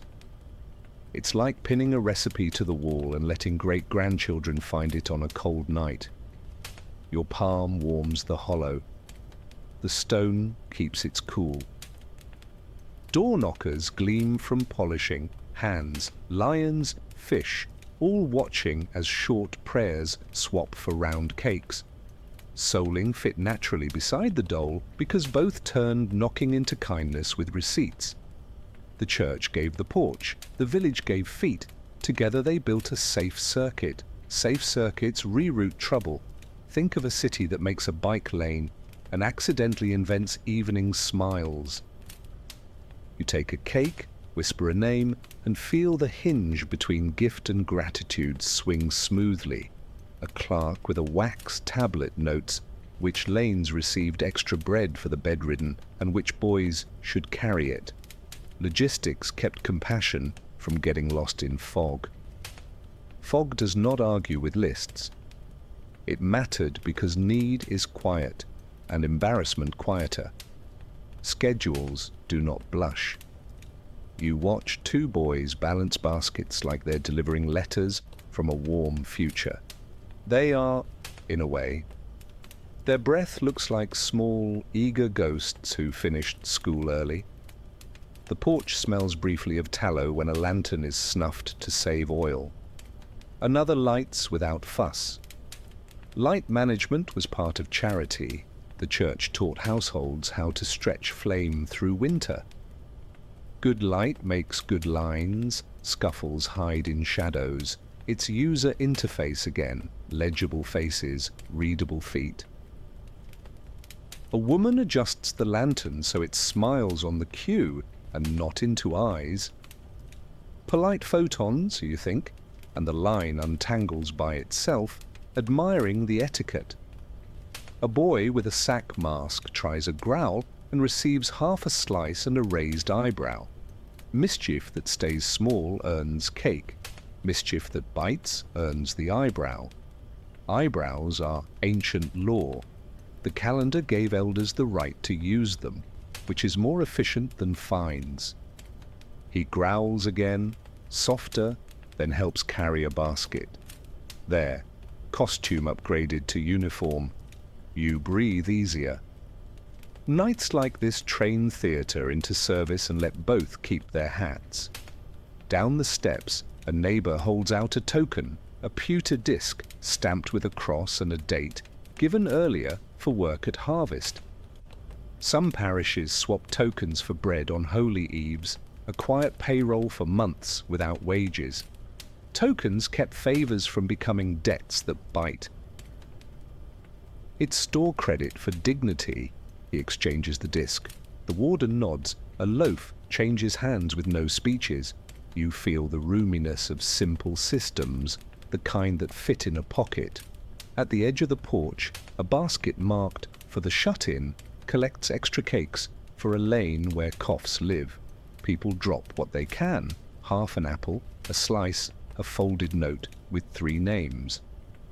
Notes, road with bread, bread, road with boys, boys, road with the bell. The bell rode with the calendar. Suddenly care had wheels. Wheels work even in mud. You tuck a small apple in, and the basket looks pleased to have purpose and vitamin C. A fiddler plays a shy tune while folks wait, not to entertain, but to keep the line in one piece. Music is a gentle fence. Fences that sing do less bruising than posts.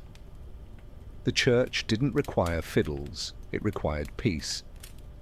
Villages supplied tunes like rope, flexible, strong, familiar. You hum the 2-note bit most people can manage. Humming keeps complaints small. The lad behind you hums back, off-key and perfect, and the cup in your hand grows warmer somehow.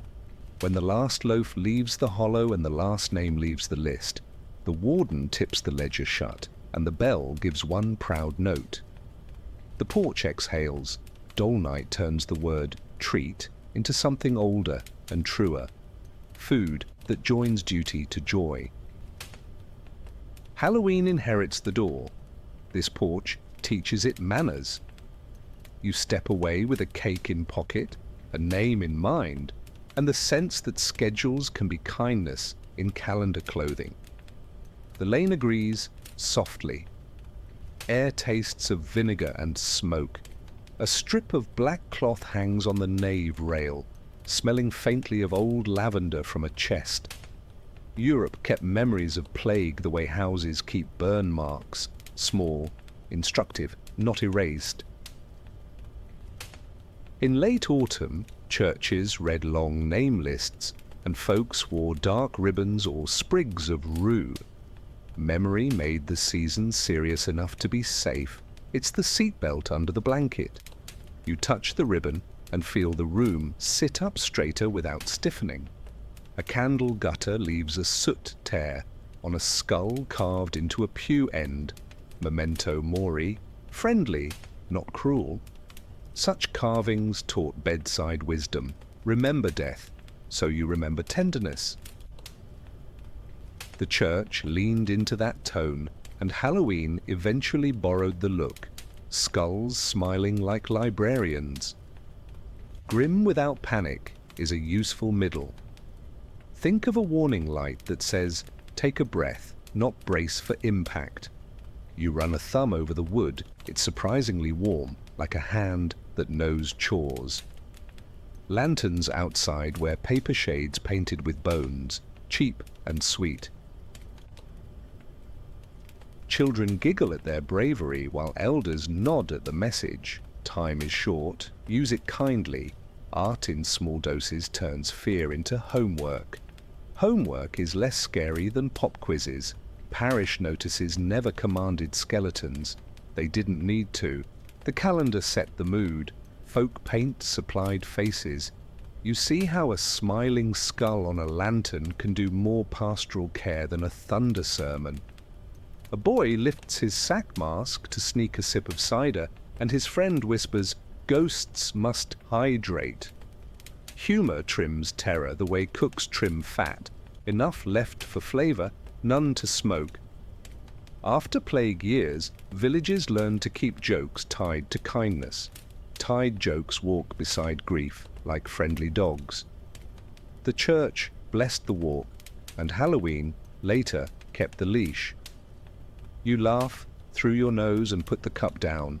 The dog sits exactly where it should. Inside, the choir tries a spare Dies Irae line during rehearsal, the Day of Judgment tune that feels like winter in stone. On eves, they shift to gentler psalms, same bones, softer coat. Church music taught crowds to hold two truths. Life is fragile, and evenings can still be sweet. That balance kept the season from turning either syrupy or bitter. Balance is the quietest miracle. You hum the lower note and feel how kindness is the best harmony. By the south door, a table offers blessed salt and clean water, old tools against rot and fear. People touch brow and throat and walk lighter. Rituals gave bodies something to do when worry had no handle. Handles matter. Without them, minds invent claws. The church handed out handles. Halloween later kept them as habits, lanterns, paths, porch lights, mundane sacrament.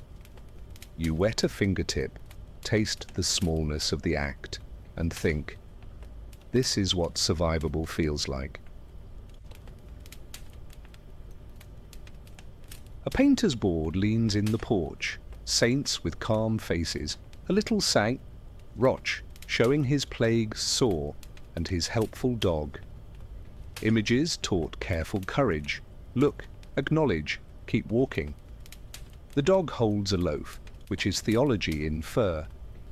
Later, Halloween adopts dogs with capes and children with fangs, both harmless. Harmlessness is a civic achievement. It's hard to legislate. It's easy to practice nightly in October. You scratch the painted dog's ear and promise him a crumb anyway. The graveyard hosts a quiet habit. Lighting at stones for those lost in bad years. Candles in jars make little hearths. Jars keep wind polite and cloth safe. Engineering turns sorrow into something that doesn't burn the hedges. The church loved jars, households loved keeping them for jam. Jam seasons grief. Grief seasons jam. You watch a tiny flame talk to cold glass and think how containment is kindness in winter and in thoughts. A masked trio tries a clattery dance of death, wood spoons for bones, slow steps that look like a joke explained carefully. Medieval art sometimes showed death leading all ranks in one long chain. Here, it's 3 kids and 2 grandmothers, and death forgets the left turn twice. Laughter edits fear without deleting it. Editing beats erasing. The priest claps once, approving the rehearsal, not the theology, which is exactly the point. You join for one loop and bow out smiling. In the market, a vendor sells tiny marzipan bones, almond sweet and harmlessly spooky. Eating a bone you can chew teaches the mouth not to panic at the shape. The season keeps borrowing plague symbols and turning volume down. Volume control is mercy. The church provided the dial. Bakers used it like artists. You buy 2, share 1, and discover that almond paste is ancient therapy, best applied at dusk with strong tea and a friend who doesn't need speeches. Someone ties a little skull bead to a candle stub, then hangs it on a nail by the hearth. It looks ridiculous and right. Homes miniaturize what scared them until it fits on a hook. Hooks are friendlier than altars for daily courage. The church kept the big versions. Houses kept the hooks. Halloween inherits the hook, porch, post, mirror. So fear arrives in sizes that make room for laughter. You adjust the bead so it doesn't glare at the soup. Night leans deeper. The black cloth at the rail catches lamplight like quiet water. You feel the town's old wounds sit without itching. That's the gift. The church taught pacing for sorrow. The village added games. Together they built an evening that remembers without breaking. Later, pumpkins and pirates will join the choir, still keeping the rhythm. You step into the lane, skulls smiling softly on paper, and breathe air that knows the worst and still smells of apples. Lantern halos pool on wet cobbles. You smell warm wax, leather dye, and cinnamon riding steam from a mule cart. Stalls bloom under awnings, candles in bundles, tin charms, ribbons, cheap bells. On Hallowtide eves, markets stretched hours to sell what the season needed: wicks, cakes, herbs, small masks, paper shades. Commerce mattered because tradition, without supplies, becomes memory. Think of trying to celebrate with an empty drawer. You run a thumb along a new wick and feel the night sharpen kindly. A tallow chandler rolls thin candles on a board that smells of animal fat and ash. His apron shines in waxy constellations. He offers Eve bundles, short wicks for porch steps, one longer for prayers, scrap ends for children's lanterns. Bundles helped families keep pace with the calendar on a small purse. It's a subscription box from the 14th century. You buy a bundle and feel instantly organized, the way a labeled jar turns chaos into soup with manners. At the tinman's table, charms clink, tiny bells, fish, hands, hearts, cool and bright. People hung them on lanterns to make soft sound and claim hours in the crowd. Identifying your light mattered when the lane filled with cousins. It's the medieval version of putting a sticker on your water bottle. The tinman crimps a little heart to your handle. The bell answers with a modest hello. You grin because even lanterns enjoy accessories when nights get social. A herb wife crushes rosemary and thyme with salt. The mortar smells like green and sea. She sells penny packets for thresholds and sleeves, calling them remember bundles. Herbs weren't doctrine, they were local comfort belts. Comfort belts keep fear from slouching. Think of a hoodie for nervous thoughts. You buy a packet, tuck it in your glove, and the scent keeps your breath company, while coins argue softly in a neighbor's palm. Markets do matchmaking for courage and pocket change. Bakers stack soul cakes in towers, steam dampening their paper wraps. He marks a chalk price for prayer packet. 3 cakes, 1 apple, and winks. 2 if you sing. Markets taught friendly rules that turned strangers into performers with consent. It mattered because shared silliness keeps lines generous. It's karaoke with carbs. You trade a song scrap and leave with pastries that smell like butter and law-abiding mischief. The chalk squeaks sold and feels like applause underfoot. A mask seller smooths sackcloth with a pumice stone. The table carries charcoal, chalk, and a basket of turnips pre-scooped by apprentices. Selling half-finished faces lowered the bar for fun. Lower bars save evenings. It's IKEA for disguise, but kinder. You choose a lopsided grin, colour the teeth like fence pickets, and admire the honesty of cheap art. It does the job and doesn't ask for compliments. The seller ties a string and blesses your future eyebrows. Under a striped awning, a potter displays jar lanterns, clay sleeves with pinprick stars. Jars kept wind from bossing candles and saved sleeves from soot. Engineering turns mood into something your laundry can trust. People love them because they look like portable skies. You pick one up, it's warm at the belly, cool at the lip. The potter says it remembers fire but doesn't brag. You nod. Bragging never kept anyone warm after midnight anyhow.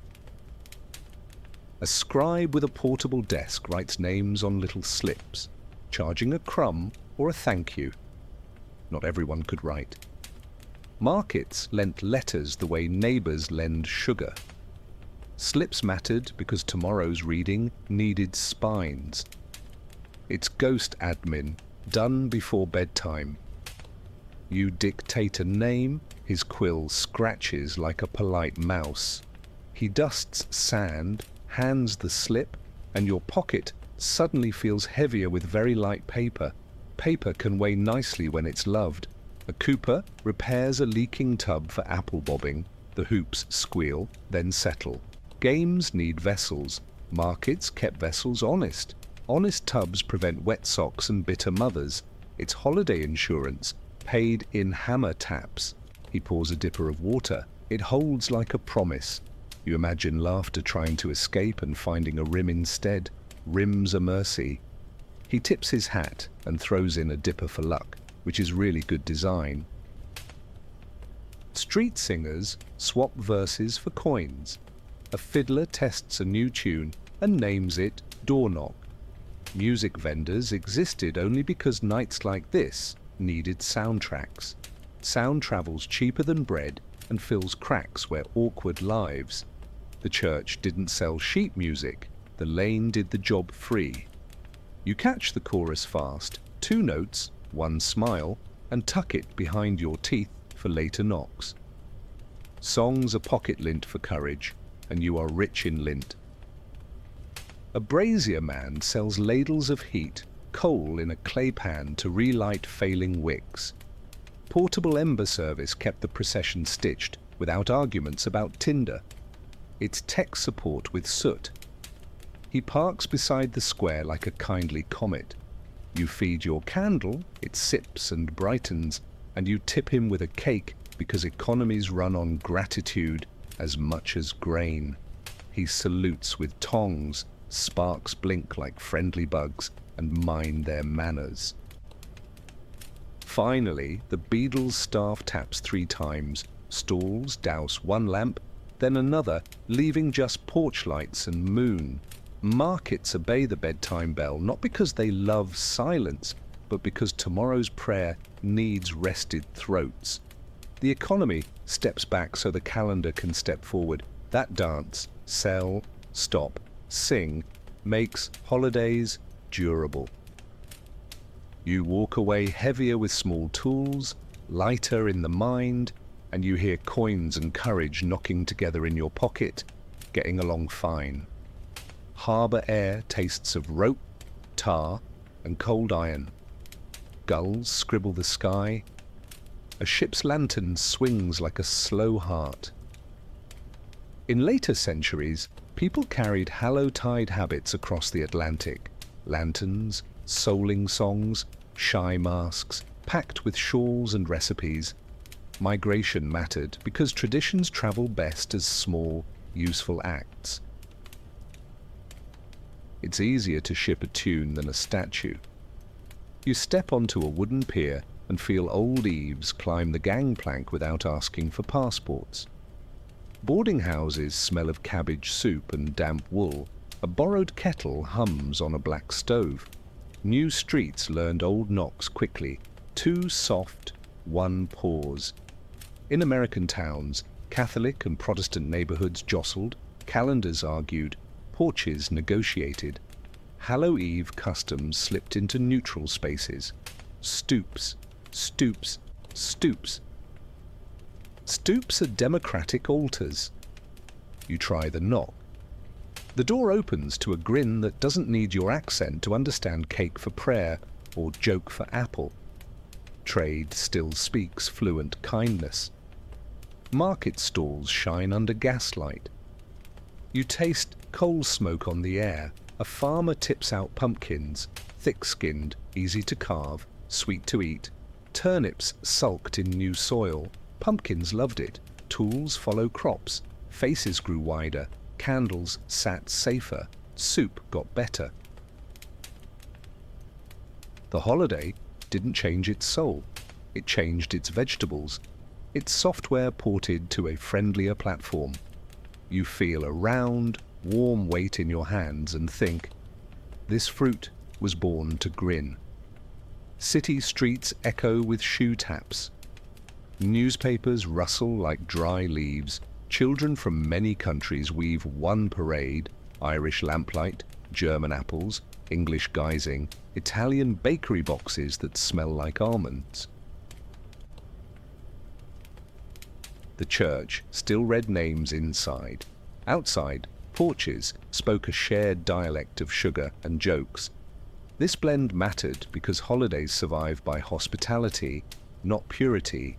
It's stew, not museum glass. You follow a scent of anise and nutmeg to a stoop where everyone's accent sounds like, Gas lamps hiss. A policeman twirls a stick and yawns. The best safety report in any century. Early American Halloweens weren't all tidy. Sometimes pranks barked too loud. Cities learned the old European fix: organized treats, tame tricks. Churches, lodges, and schools sponsored parades and porch lights. Candies replaced coins. Jokes replaced ale. Infrastructure again, but with cellophane. You watch a corner brighten when someone strings 5 lanterns and realize policy can be delicious when wrapped correctly. A parish hall smells of coffee and fresh sawdust. Volunteers line tables with cakes, apples, and paper masks.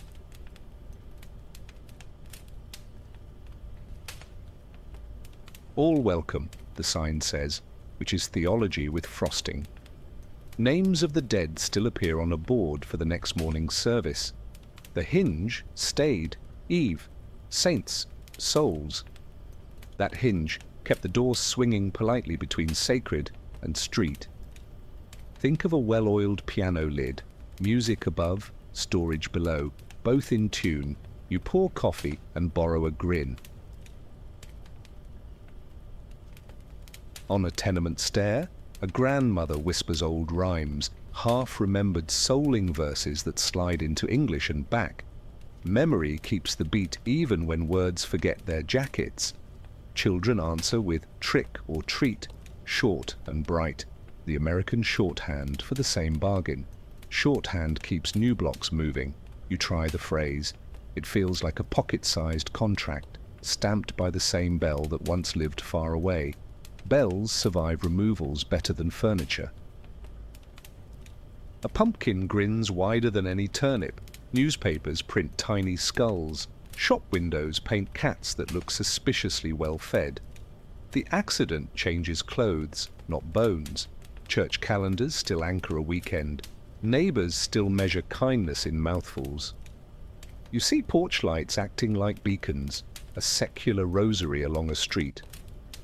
Beads changed material. Counting stayed tender. You shrug your coat higher and feel how easily warmth translates, crossing oceans like gossip with better manners. Out on the edge of town, a cemetery holds a low glow of jars and candle bags, paper luminarias punching stars into the dark. Families read names softly, then go warm their hands at parish coffee. Candles in jars found cousins in brown paper bags. Both teach wind to mind itself and grief to walk politely. Engineering again, generous as ever. You touch a jar, the glass goes foggy, then clear, like breath, remembering how to speak in a new language. Doorbells ring like tamed bells. Door rugs say welcome in stubborn type. Households plan candy routes with the care once used for dole lists. Logistics do what sermons can't on sugar nights. It matters because good plans make good memories. The church's part. Still there, names tomorrow, candles, a hymn gentle enough for people who bobbed for apples an hour ago. 2 tables, 1 night, same kindness. You tuck a wrapped sweet next to your wooden slip of names. Later, you stand on a quiet sidewalk, bag rustling, breath writing white commas in the air. The city hums, softer than usual, as if pretending to be a village. That's the secret. Halloween keeps teaching towns to act like parishes for one night. Porches friendly, strangers expected, fear housebroken. The church didn't script this, but its calendar set the rehearsal. The show keeps touring. You head home under a string of porch stars, carrying the old accident in a new coat. Lamp halos sit low.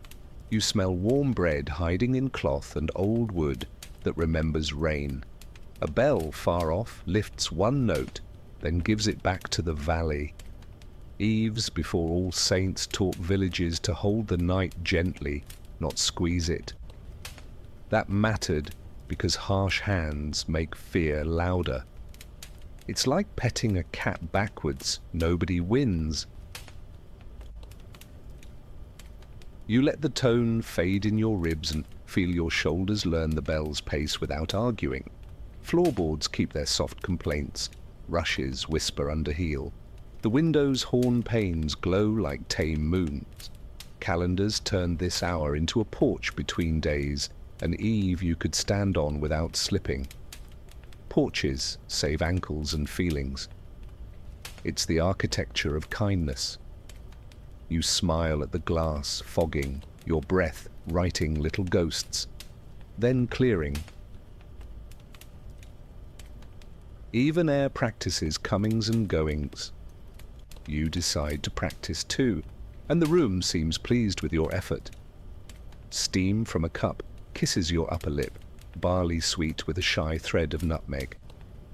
Hallowtide, stacked All Saints and All Souls, which stacked your thoughts, joy, then memory, in a sequence that never bullies. Order calms appetites. It's why kitchens label jars even when the cook knows. You sip, and the spice edits the corners off the hour. Corners bruise shins and tempers. Rounded ones invite sitting. You sit, and your knees approve the theology. A lantern outside blinks once in a draught. Someone shields it with a palm, then laughs softly. Churches sanctioned the eve. Porches handled the weather. That partnership mattered because big rooms cannot wipe every nose, but little ones can. It's enterprise support versus the neighbor who hands you a tissue. You watch the light steady again and think, resilience is just many small saves in a row. The lane nods like it has statistics on this. Wool smells sheepy and safe. Your cloak settles across your shoulders with honest weight. The season taught people to wear their boundaries. Shawls for draft, cords for lanterns, boots for mud. So courage didn't have to shout. Shouting scares courage away. It's a shy animal. You tuck the fabric tighter and feel how warm skirts make generous thoughts easier. Cold brains attempt poetry. Warm ones deliver soup. Soup wins the vote tonight, unanimously. From the church porch, resin lifts in thin lines. Pine sweet, never bossy. Incense at eaves stayed modest, a reminder, not a spectacle. Modesty matters when you want the room to fall asleep and wake believing. It's the nightlight version of theology. You breathe through your nose like you've known how since childhood. Childhood was right. Oxygen beats opinions in the last hour. You allow the thought to be silly and correct at once. A child's riddle drifts through the wall, something about cakes and doors, and a round of giggles answers. Soul cakes turned prayer into snack, which is the oldest trick for teaching anything. Tricks that feed you are the honest kind. It's pedagogy with butter. You bite the crust you saved, and memory shows up with clean hands. Memory shows up more often when carbs are involved. The saints might disagree publicly and nod in private. The churchyard smells of iron and rain. Candles in jars make a tiny constellation along the path. Reading names tomorrow keeps the eve from floating away tonight. Anchors prevent balloons from marrying chimneys. It's good policy. You picture your own list and it doesn't prick, just rests like a coat on a peg. Coats on pegs mean you're staying. Staying is what the hour wants. You let it have that small victory, and it blesses your breathing. Doors close with learned softness. Brooms finish the last quiet sermon of crumbs. Hallowtide always trusted housework to do half the liturgy. Sweeping is theology with wrists. Wrists remember better than minds once the lamps go low. You pull the broom, make a line toward the threshold, then change your mind and make a circle. Circles confuse anxiety in friendly ways. Anxiety needs straight lines to sprint. You deny it a track, and it sulks into bed. A shawl spreads over the bench back. Its fringe looks like sleep practicing. Parish timekeepers gave a bedtime bell that told fear when to clock out. Schedules are lullabies with uniforms.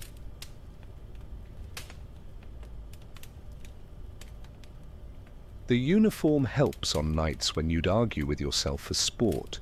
You consider arguing and then remember the bell's union rules. You are not management. You punch out and grin at your own labor relations. The grin tastes faintly of rosemary. The last lamp turns its wick down. The flame becomes a bead, then a thought, then a memory of a bead. Church and lane invented this landing together. No crash, no speech, just practiced gentleness. Gentleness scales better than heroics. It's cheaper and less flammable.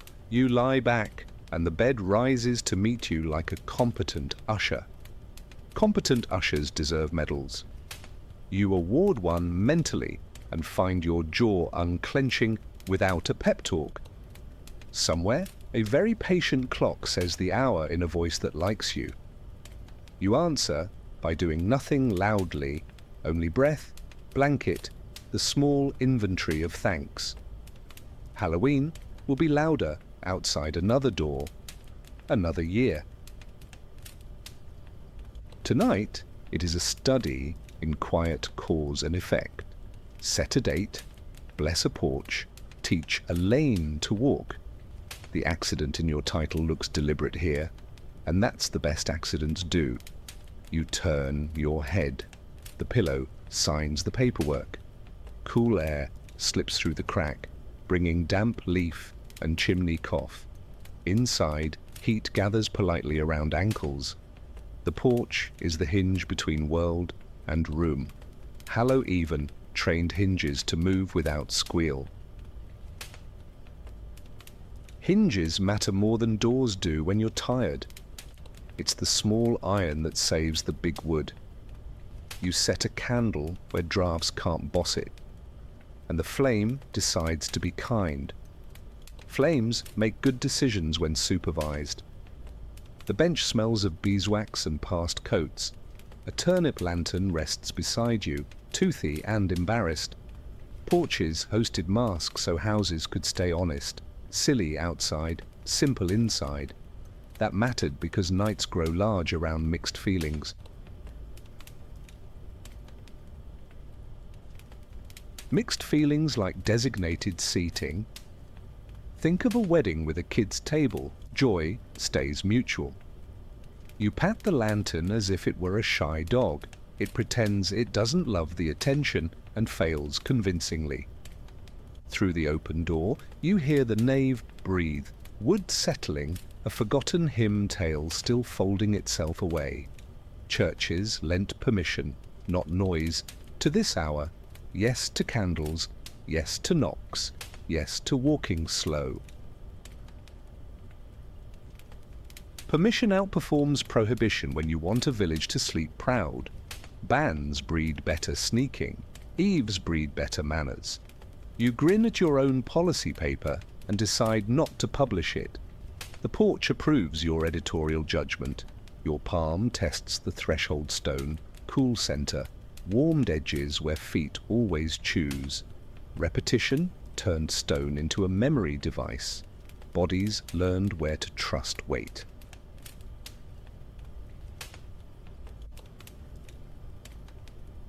The calendar did the same for feelings.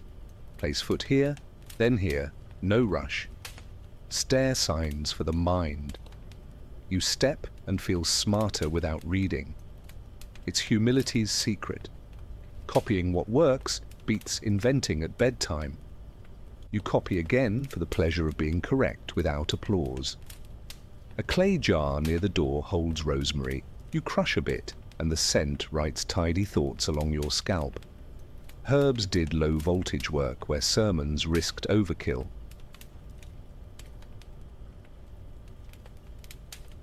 Low voltage is perfect for midnight. It's fairy lights, not floodlights. You tuck the sprig into your sleeve and discover how sleeves can be chapels when pockets are busy.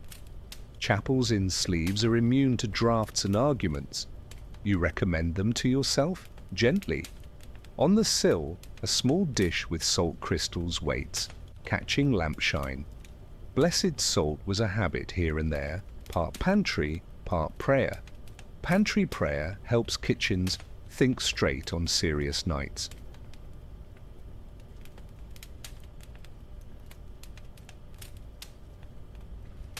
Kitchens do not like melodrama. They prefer instructions with measurements. You lick a grain because children taught you that trick and find it tastes like surviving winters you didn't plan for and managed anyway. You thank the dish like a cousin. Night voices pass. A riddle, a muffled laugh, a name read as if it were fragile glass.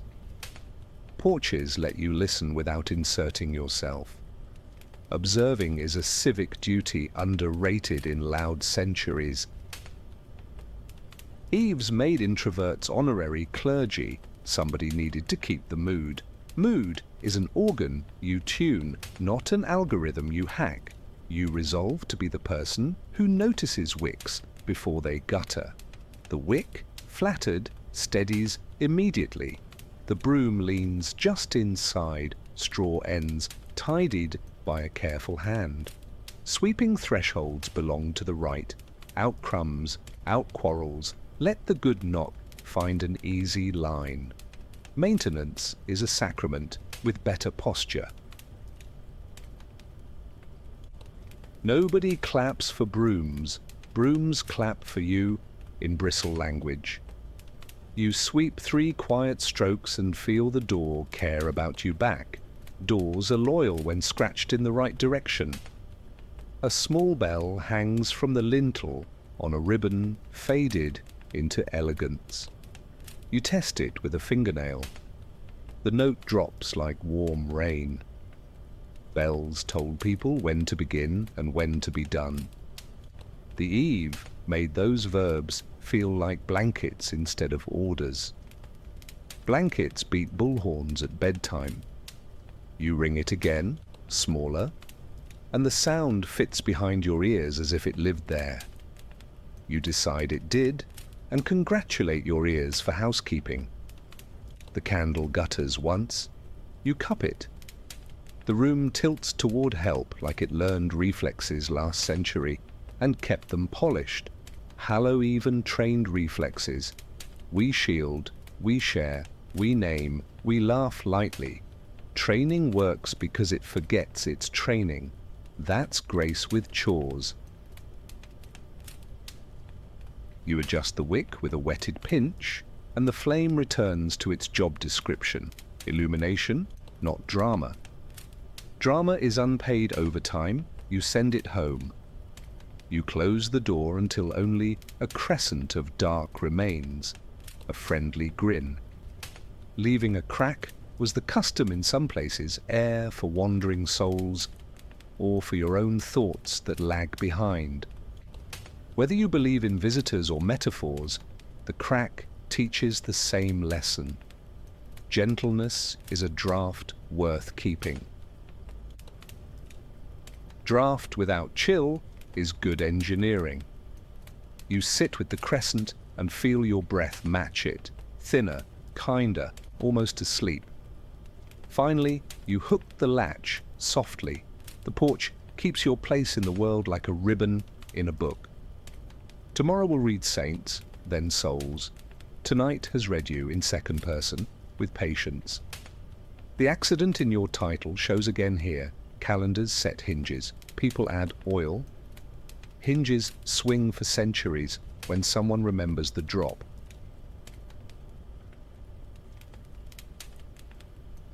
You lie down close enough to hear the door be a door, no creak, only yes.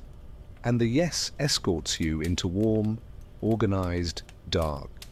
Cool stone gives back your heat through the soles. Air tastes of wheat dust and candle smoke with a lemon hint from polished pews. Hallowtide taught people to say names, saints first, then ordinary dead, before bed. Naming sorted fear into faces you could love. Lists beat rumors. It's the difference between a tidy pantry and a suitcase you never unpack. You whisper one name you almost forgot, and feel the room loosen a knot it wasn't proud of keeping. A cat pads the aisle and chooses a lap. Its fur smells of hayloft and clean dust. Parish order, eve, saints, souls, turned nights from leftover time into useful space. Order mattered because winter stretches. You need markers that don't scold. Think of lane lines on a foggy road. Your breath stays between them without trying. The cat sighs, which is approval in feline, and you borrow the sound for your next exhale without paying interest. Warm bread hides under cloth. Steam carries nutmeg and butter, tiny promises that wake patience. Soul cakes stitched kitchens to prayers so families could help without speeches. Food is cooperation in disguise. It teaches courage to sit while memory speaks. It's therapy with crumbs. You break a piece, the crust crackles like small applause, and your mind stops auditioning for trouble. Soon you'll see how porch lights keep that same promise in neighborhoods you haven't walked yet. Lamps hum faintly, horn windows glow like small moons that learned manners. The church's bedtime bell told towns to lower the flame, not the dignity. Bells made endings gentle. Gentle endings make strong mornings. It's why books sell ribbon bookmarks. You slip a finger between pages of thought and promise to return. Outside, a cart rolls by with one wheel singing off key. The lane forgives the note because forgiveness is scheduled here and keeps good hours. You touch the font. The water is cold, metal bright, and patient. Fonts anchored life's gates, birth, vows, farewell. So the eve felt like a friendly checkpoint, not a trap. Checkpoints matter when nights lengthen. They prevent panic detours. Imagine airport signs that only ever say, "This way, take your time." You wet a finger, tap brow, and your shoulders drop a button. Buttons are surprisingly theological when they let jackets be jackets again. From the sacristy door, resin breath drifts, pine sweet, never bossy. Incense at Hallowtide behaved like punctuation, not billboard. Punctuation is mercy for breath. It teaches sentences to land softly. You breathe the comma, not the exclamation point, and the thought finishes itself without raising its voice. A novice coughs politely. The brazier answers with a quieter glow. Tools learning manners is the secret of every tradition that survives its own deadlines. A bench keeps the shape of past sitters. Wood remembers hips kindly. Church furniture did pastoral work without leaving the building. Holding grief, letting knees rest, absorbing sighs. Infrastructure for feelings is boring, which is perfect. Boring survives weather. Think of bridges that never trend. You shift. The bench shifts back. A short duet about trust. The duet says, holidays live or die by how well the ordinary carries the holy without a squeak. Wind tests the latch. The door answers with a small, competent click. Competence is contagious in quiet hours. The accident in your title is really competence applied to dusk. Give people time, tools, and a reason, then stand back. Standing back is hard for institutions. This one learned it on eaves. You practice standing back from your own thoughts. They keep behaving. You reward them with a longer inhale and a story about apples that ends well. A shawl rides your shoulders. Its lanolin smell is sheep, rain, and cupboards.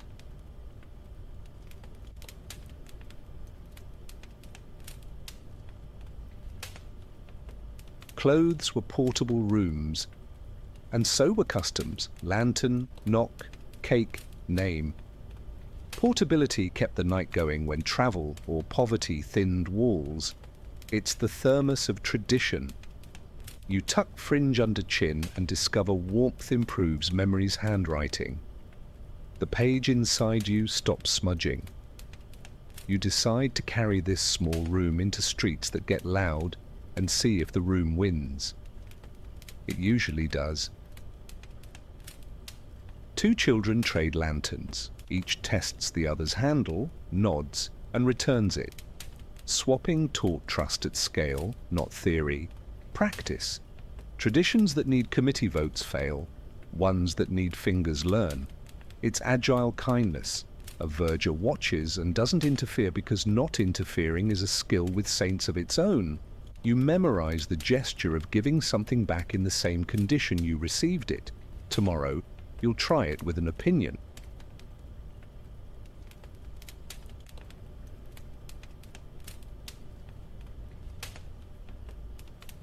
The choir loft releases a breath of wood and rope. Somewhere a pull rings once, then rests. Bells always knew the difference between calling and granting permission. Tonight, they grant. Permission lets sleep arrive with its shoes tied. Tripping wakes babies. Babies wake towns. The calendar saved towns 1,000 tiny disasters by tutoring endings. You smile at this public service announcement and feel your jaw unclench in gratitude, which is cheaper than medicine and as effective. Finally, you step outside. Air smells of damp leaf and far bread. Street stars line up in porch form. Halloween later will keep this grammar. Knock, greet, share, thank. Grammar matters to nights the way paths matter to gardens. You don't notice it when it works, which is praise. You walk home under a sentence of small lights. Each comma a household, each period a bell. The paragraph ends at your door. You understand every word. Wax warms your knuckle. The flame speaks in a short vowel, ah, steady and small. Eve's trained villages in candle grammar. One for porch, many for names, low for bedtime. Quantity told the room what to feel. Feelings obey readable light better than speeches. It's UI for night. You set your candle on the step. It stops being a decoration and becomes a sentence. Come safely, leave softly. The step believes it and stops pretending to be a cliff. Horn panes glow the color of tea. The room behind them hushes to match. Shadow here isn't enemy, it's punctuation. Comma under the shelf, semicolon by the chair. Punctuation helps breath decide when not to sprint. Running every sentence together is panic's grammar. You watch shadows work like good editors and feel your thoughts accept track changes. Nobody is fired. Everyone reads better. Soon you'll see how porch lights turn whole streets into legible paragraphs. A jar lantern breathes.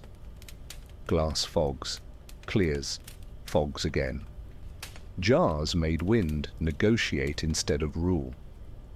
Negotiation is moral technology. It lets the world keep moving without bruises. The church blessed jars because jars kept roofs and tempers.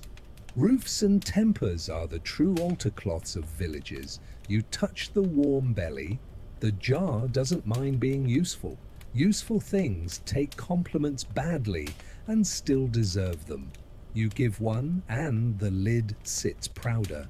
Up the lane, a brazier glows like a patient ember with chores.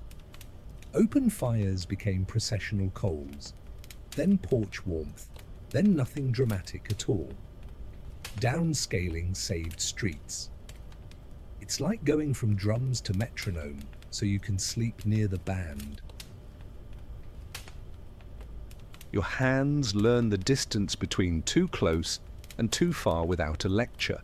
The ember teaches boundaries in a dialect your fingers understand. Skin, heat, yes, no.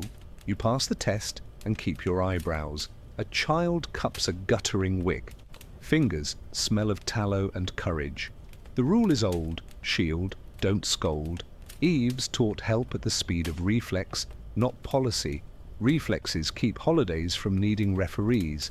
Think kitchen, grab the pot, not the shouting. You bend, block the draft, and learn how one palm can argue a breeze into good behavior. Breeze sighs and agrees. Breezes prefer being invited to parties, not thrown out by their collars. Across the street, a window sets 2 candles, one for saint, one for soul. Pairs held meaning cheap, easy for tired minds to read. Symbols that rest the eyes outlive symbols that flex for attention. Flex is for festivals. Rest is for eves. You nod at the pair as if it had spoken, and it has. We remember both kinds of love. The glass answers with a low creak like a polite throat clearing before a toast. Your own flame writes a short path along the ground, gold on damp stone, puddle edges turned gentle. Path light matters because feet are the body's most honest theologians. They believe road signs. When feet relax, minds follow like distracted dogs. The church accidentally trained feet first. You step where the glow invites and discover invitation beats command at midnight. Command works at noon. Invitation owns dusk. You promise to remember who owns what and pay rent accordingly. Nearby, a lantern wears a tin charm. Tiny heart, modest ring. So a child can find theirs in a crowd. Identity kept play safe. Safe play kept worship from needing frowns later. Its systems thinking with ribbons.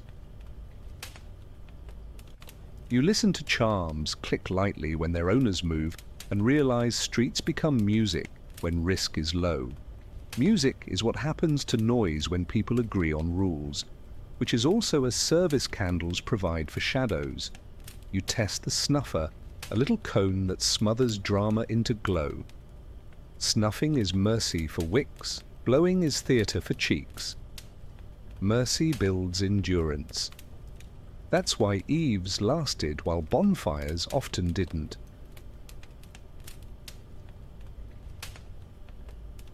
You cap the flame. The thread of smoke goes straight up, a sentence period you can see. Periods are underrated. They guarantee sleep.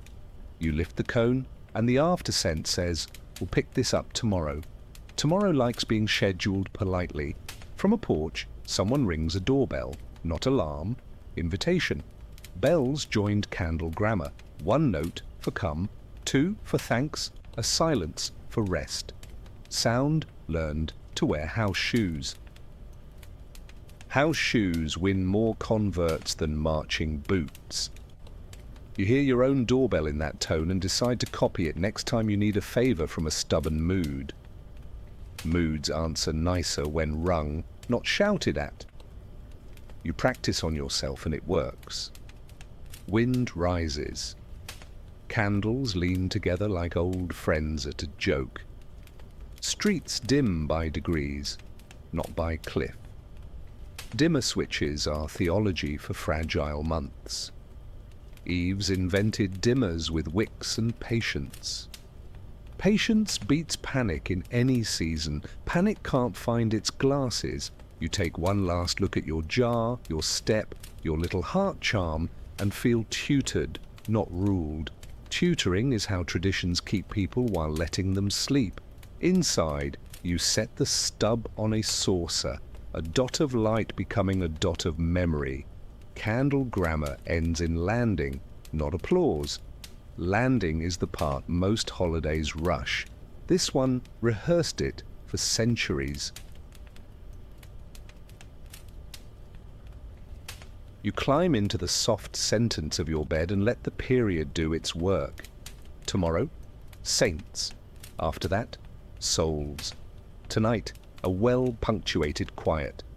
You turn your face to the window and let the comma of starlight keep you company until morning. Lantern glass cools to the touch. Wool smells of night air and a little smoke. Your cheeks hold the pleasant sting of cold fading into warmth. People slip masks off and hang them by the door, a custom that grew wherever guising met house manners. Putting faces away on purpose taught children the boundary between game and life. Boundaries keep stories from borrowing your shoes. It's the wardrobe scene after the play. You hook the string, and the room exhales like a stage going dark. A turnip grin leans against the wall, toothy and ridiculous. Wax strips look like buttons on a silly coat.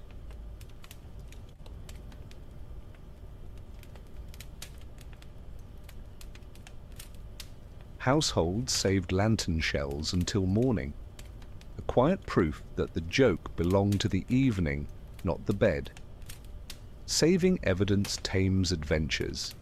It says, "We'll talk tomorrow if needed." That calm mattered more than speeches. It's like leaving your shoes by the door so dreams don't track mud. You nudge the lantern with your toe and it behaves like a tired pet. Cloaks steam faintly by the hearth. The air tastes of tallow and cider, with nutmeg whispering from a plate you forgot to put away. Parents count cakes, set 2 aside for a neighbor, and write 1 name on a scrap for the morning list. Souling promised reciprocity, not hoarding. Sharing the last pieces taught the house to end sweetly. Endings teach memory how to be kind. It's the dessert version of proofreading. You wrap 1 cake in cloth and feel the room approve.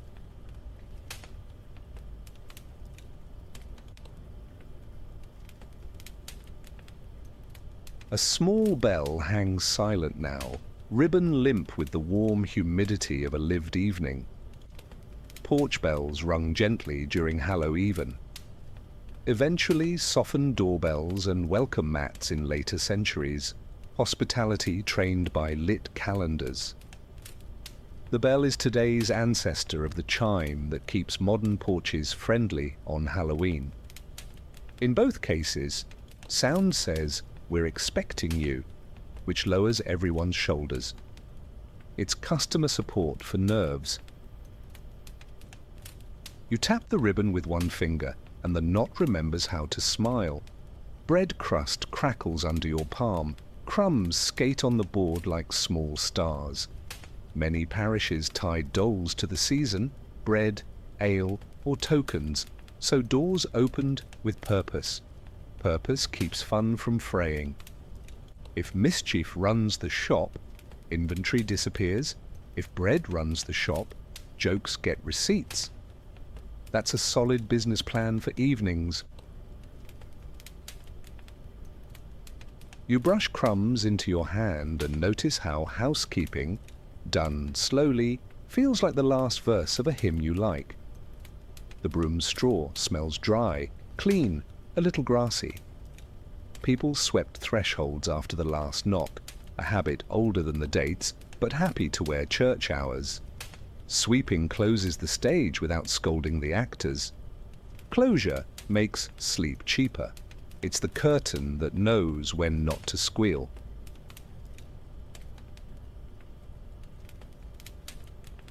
You draw one line across the step and think of all the tiny dramas erased by this simple geography.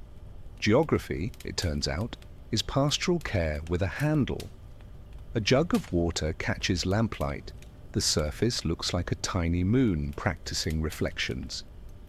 Some houses left a cup by the door for travellers, human or otherwise, then poured it out at dawn. Offering something small to the unknown transformed fear into manners. Manners survive winters better than dread. It's the diplomatic pouch of household rituals. You set the jug where cold can find it, and the gesture teaches your own thoughts how to knock softly. Wool socks warm near coals. Your feet loosen their grip on troubles they didn't need to carry. Families often folded the next day inside the evening, setting candles for All Saints, planning who would carry names, who would share bread. Planning calms lingering adrenaline. It's turning a page before you close the book. Night appreciates tidy bookmarks. You lay out a scarf and a slip of paper and feel the bed grow less dramatic by one entire chapter. A child yawns with theatrical importance. Laughter arrives like a small, lawful breeze. Parents remind the house that masks stay off until next year's Eve. Rules repeated when eyelids droop are the ones that knit into reflex. Reflexes run holidays when calendars nap. It's the autopilot of kindness. You smooth the sackcloth one last time, and the fabric seems grateful it won't have to make big decisions until pumpkins or turnips return with new jokes. A pot lid ticks as it cools. Steam carries the last orchard note from apples bobbed earlier. Games ended with kitchen chores because kitchens tame momentum. Momentum without a task knocks over chairs. The church gave the hour. The house gave it a landing strip. Landings save cups, tempers, and carpets.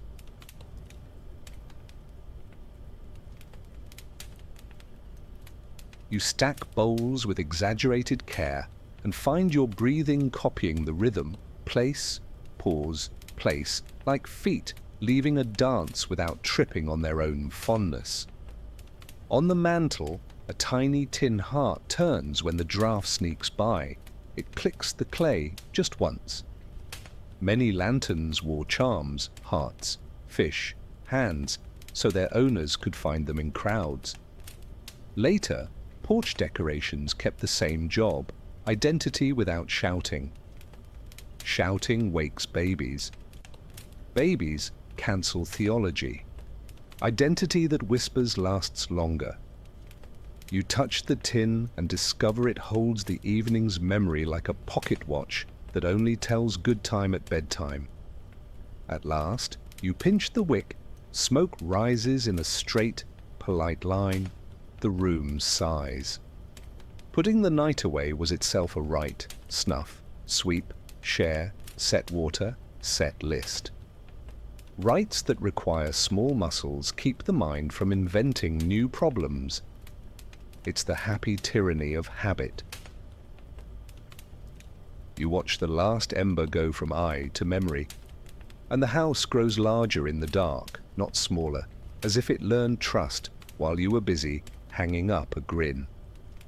Morning smells like wet stone and rye rising. Frost writes white lace along the hedge where lanterns stood. A bell counts a kind hour, neither early nor late, and your breath comes clear, without the smoky ribbon of last night. Churches kept All Saints on November 1st. It's a bright feast after the soft eve, then All Souls near enough to hold hands. That order mattered because sunlight needs a reason after play. It's the grown-up's breakfast after a sleepover. You tighten your cloak and walk. The nave breathes beeswax. Cold stone presses your palms politely. Candles stand fresh and tall like new sentences.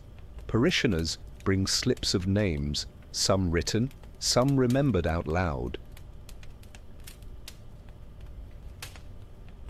Reading names turns memory from fog to path. Paths keep feet and grief in one lane.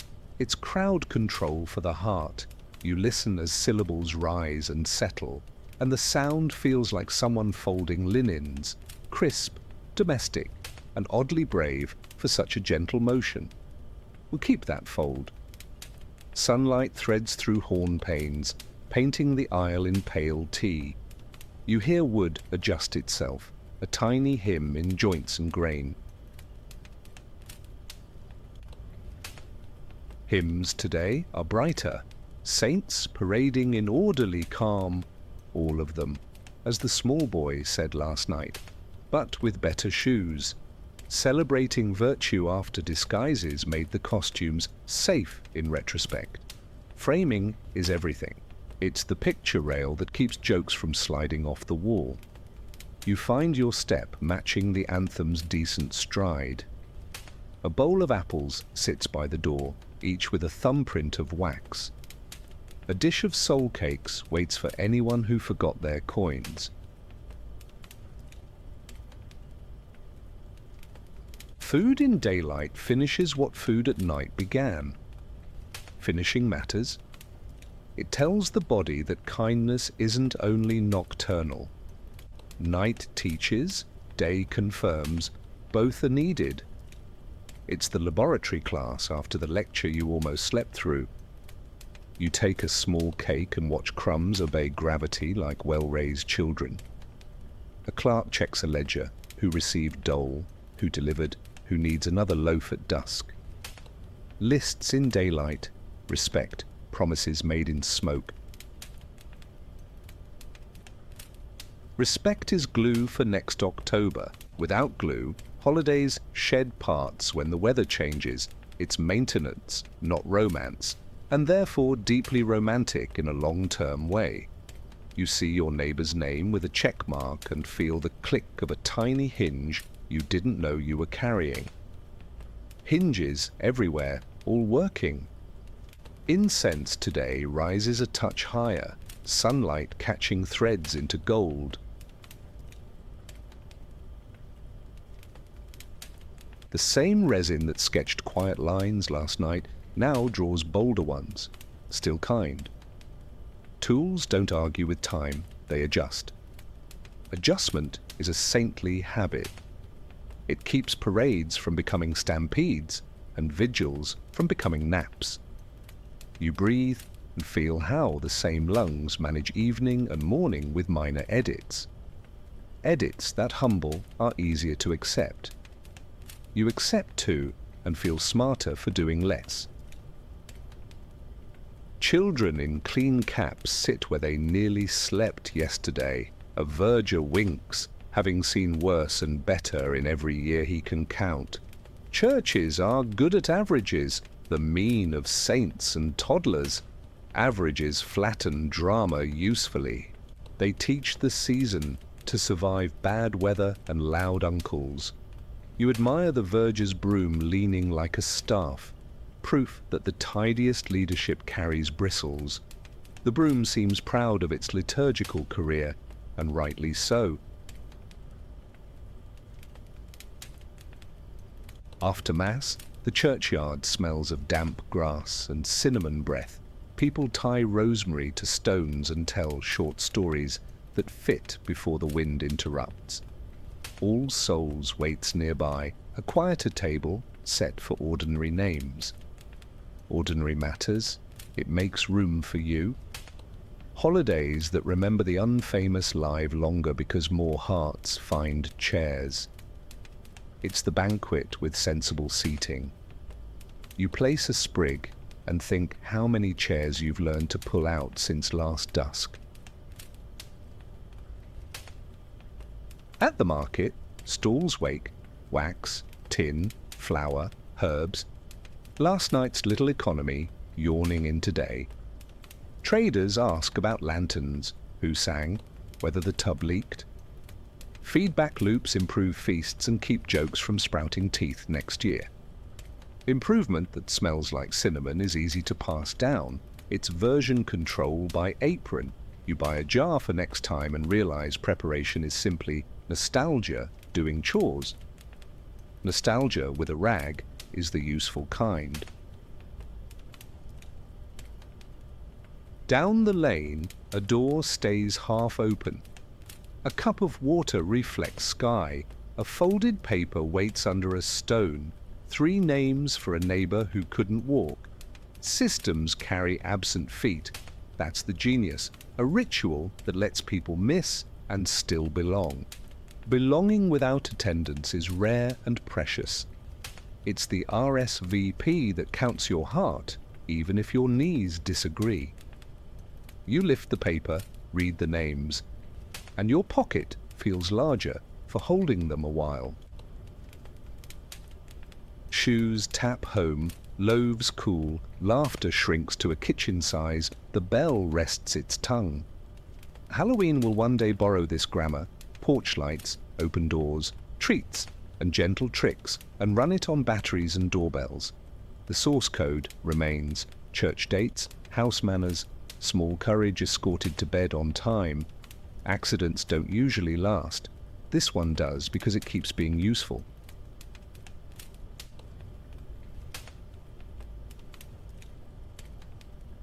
You smile at that very practical miracle and decide usefulness is a kind of halo. By noon, sun warms the hedge where frost began. The lane smells of bread and damp leaf, with a memory of resin like a quiet echo. You walk back through rooms that now look ordinary, which is exactly where the night wanted to leave you. Safe, fed, steady, and a little wiser about hinges, candles, names, and jokes.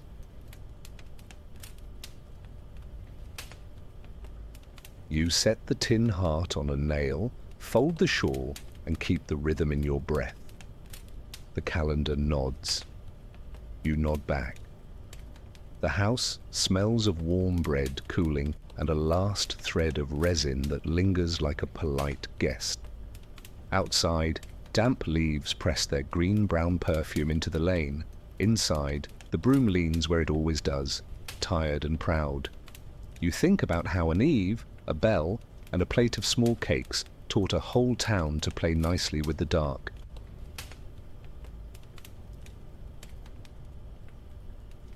Simple parts, stacked kindly, became a habit.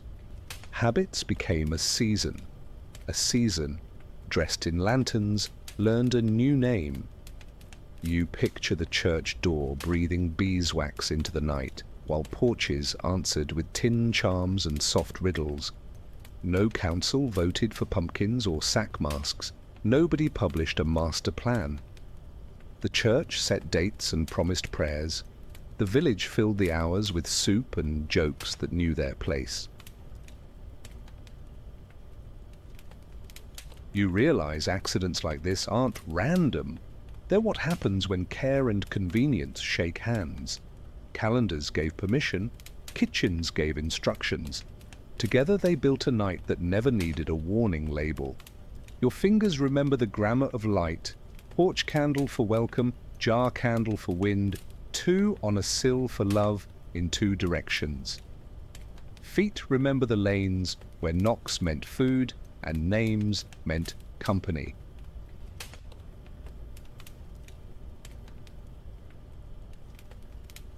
Those muscle memories explain why modern streets still glow like friendly constellations on the last evening of October. The old loop runs quietly under the new: knock, greet, share, thank. You can hear it if you listen between doorbells. You can feel it in the way rappers sound like little hymns. You think of saints in carved wood and grandmothers in aprons, of rosemary tied to stones and apples bobbing where laughter can't drown.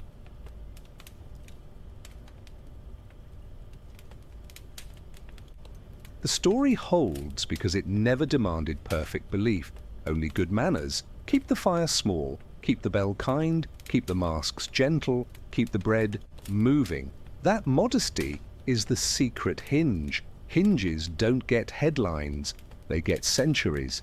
You smile at how much civilization depends on quiet hardware and people who oil it before anyone asks. Now the title makes plain sense in your hands.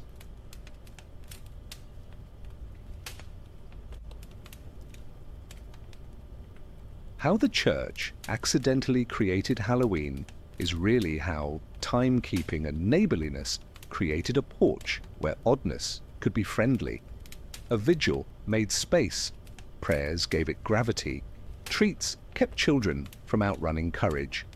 The rest grew like ivy, soft, persistent, guided by habit. You don't need a footnote to trust it. You need a candle you'll remember to snuff, a name you'll remember to say, a door you'll remember to open. Evening will come again. It always does.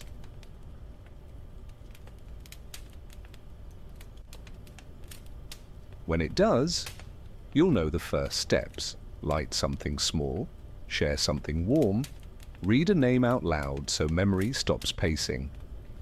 If a child knocks in a crooked mask, pay them in sweetness and instructions for gentleness. If your own worry knocks, give it water and a seat by the door until it learns to whisper. This is the trade the Eve taught. Fear becomes visitor. Visitors get cake. Cake makes good citizens. You fold the shawl and hang the tin heart where draughts can find it.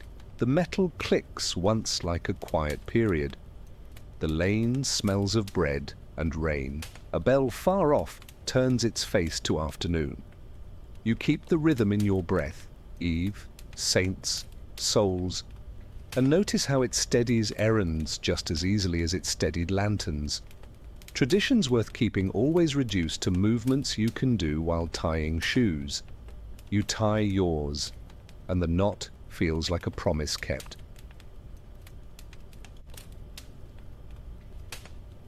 Before you go, you look back the way people do when rooms have been kind. Nothing dramatizes itself. Broom, bench, stub of candle, a scrap of paper with 3 names. That's all a holiday needs. It turns out, tools you'd use anyway, tuned to carry tenderness. You close the door softly. The latch earns its click. Outside, the world is ordinary again, which is the perfect ending.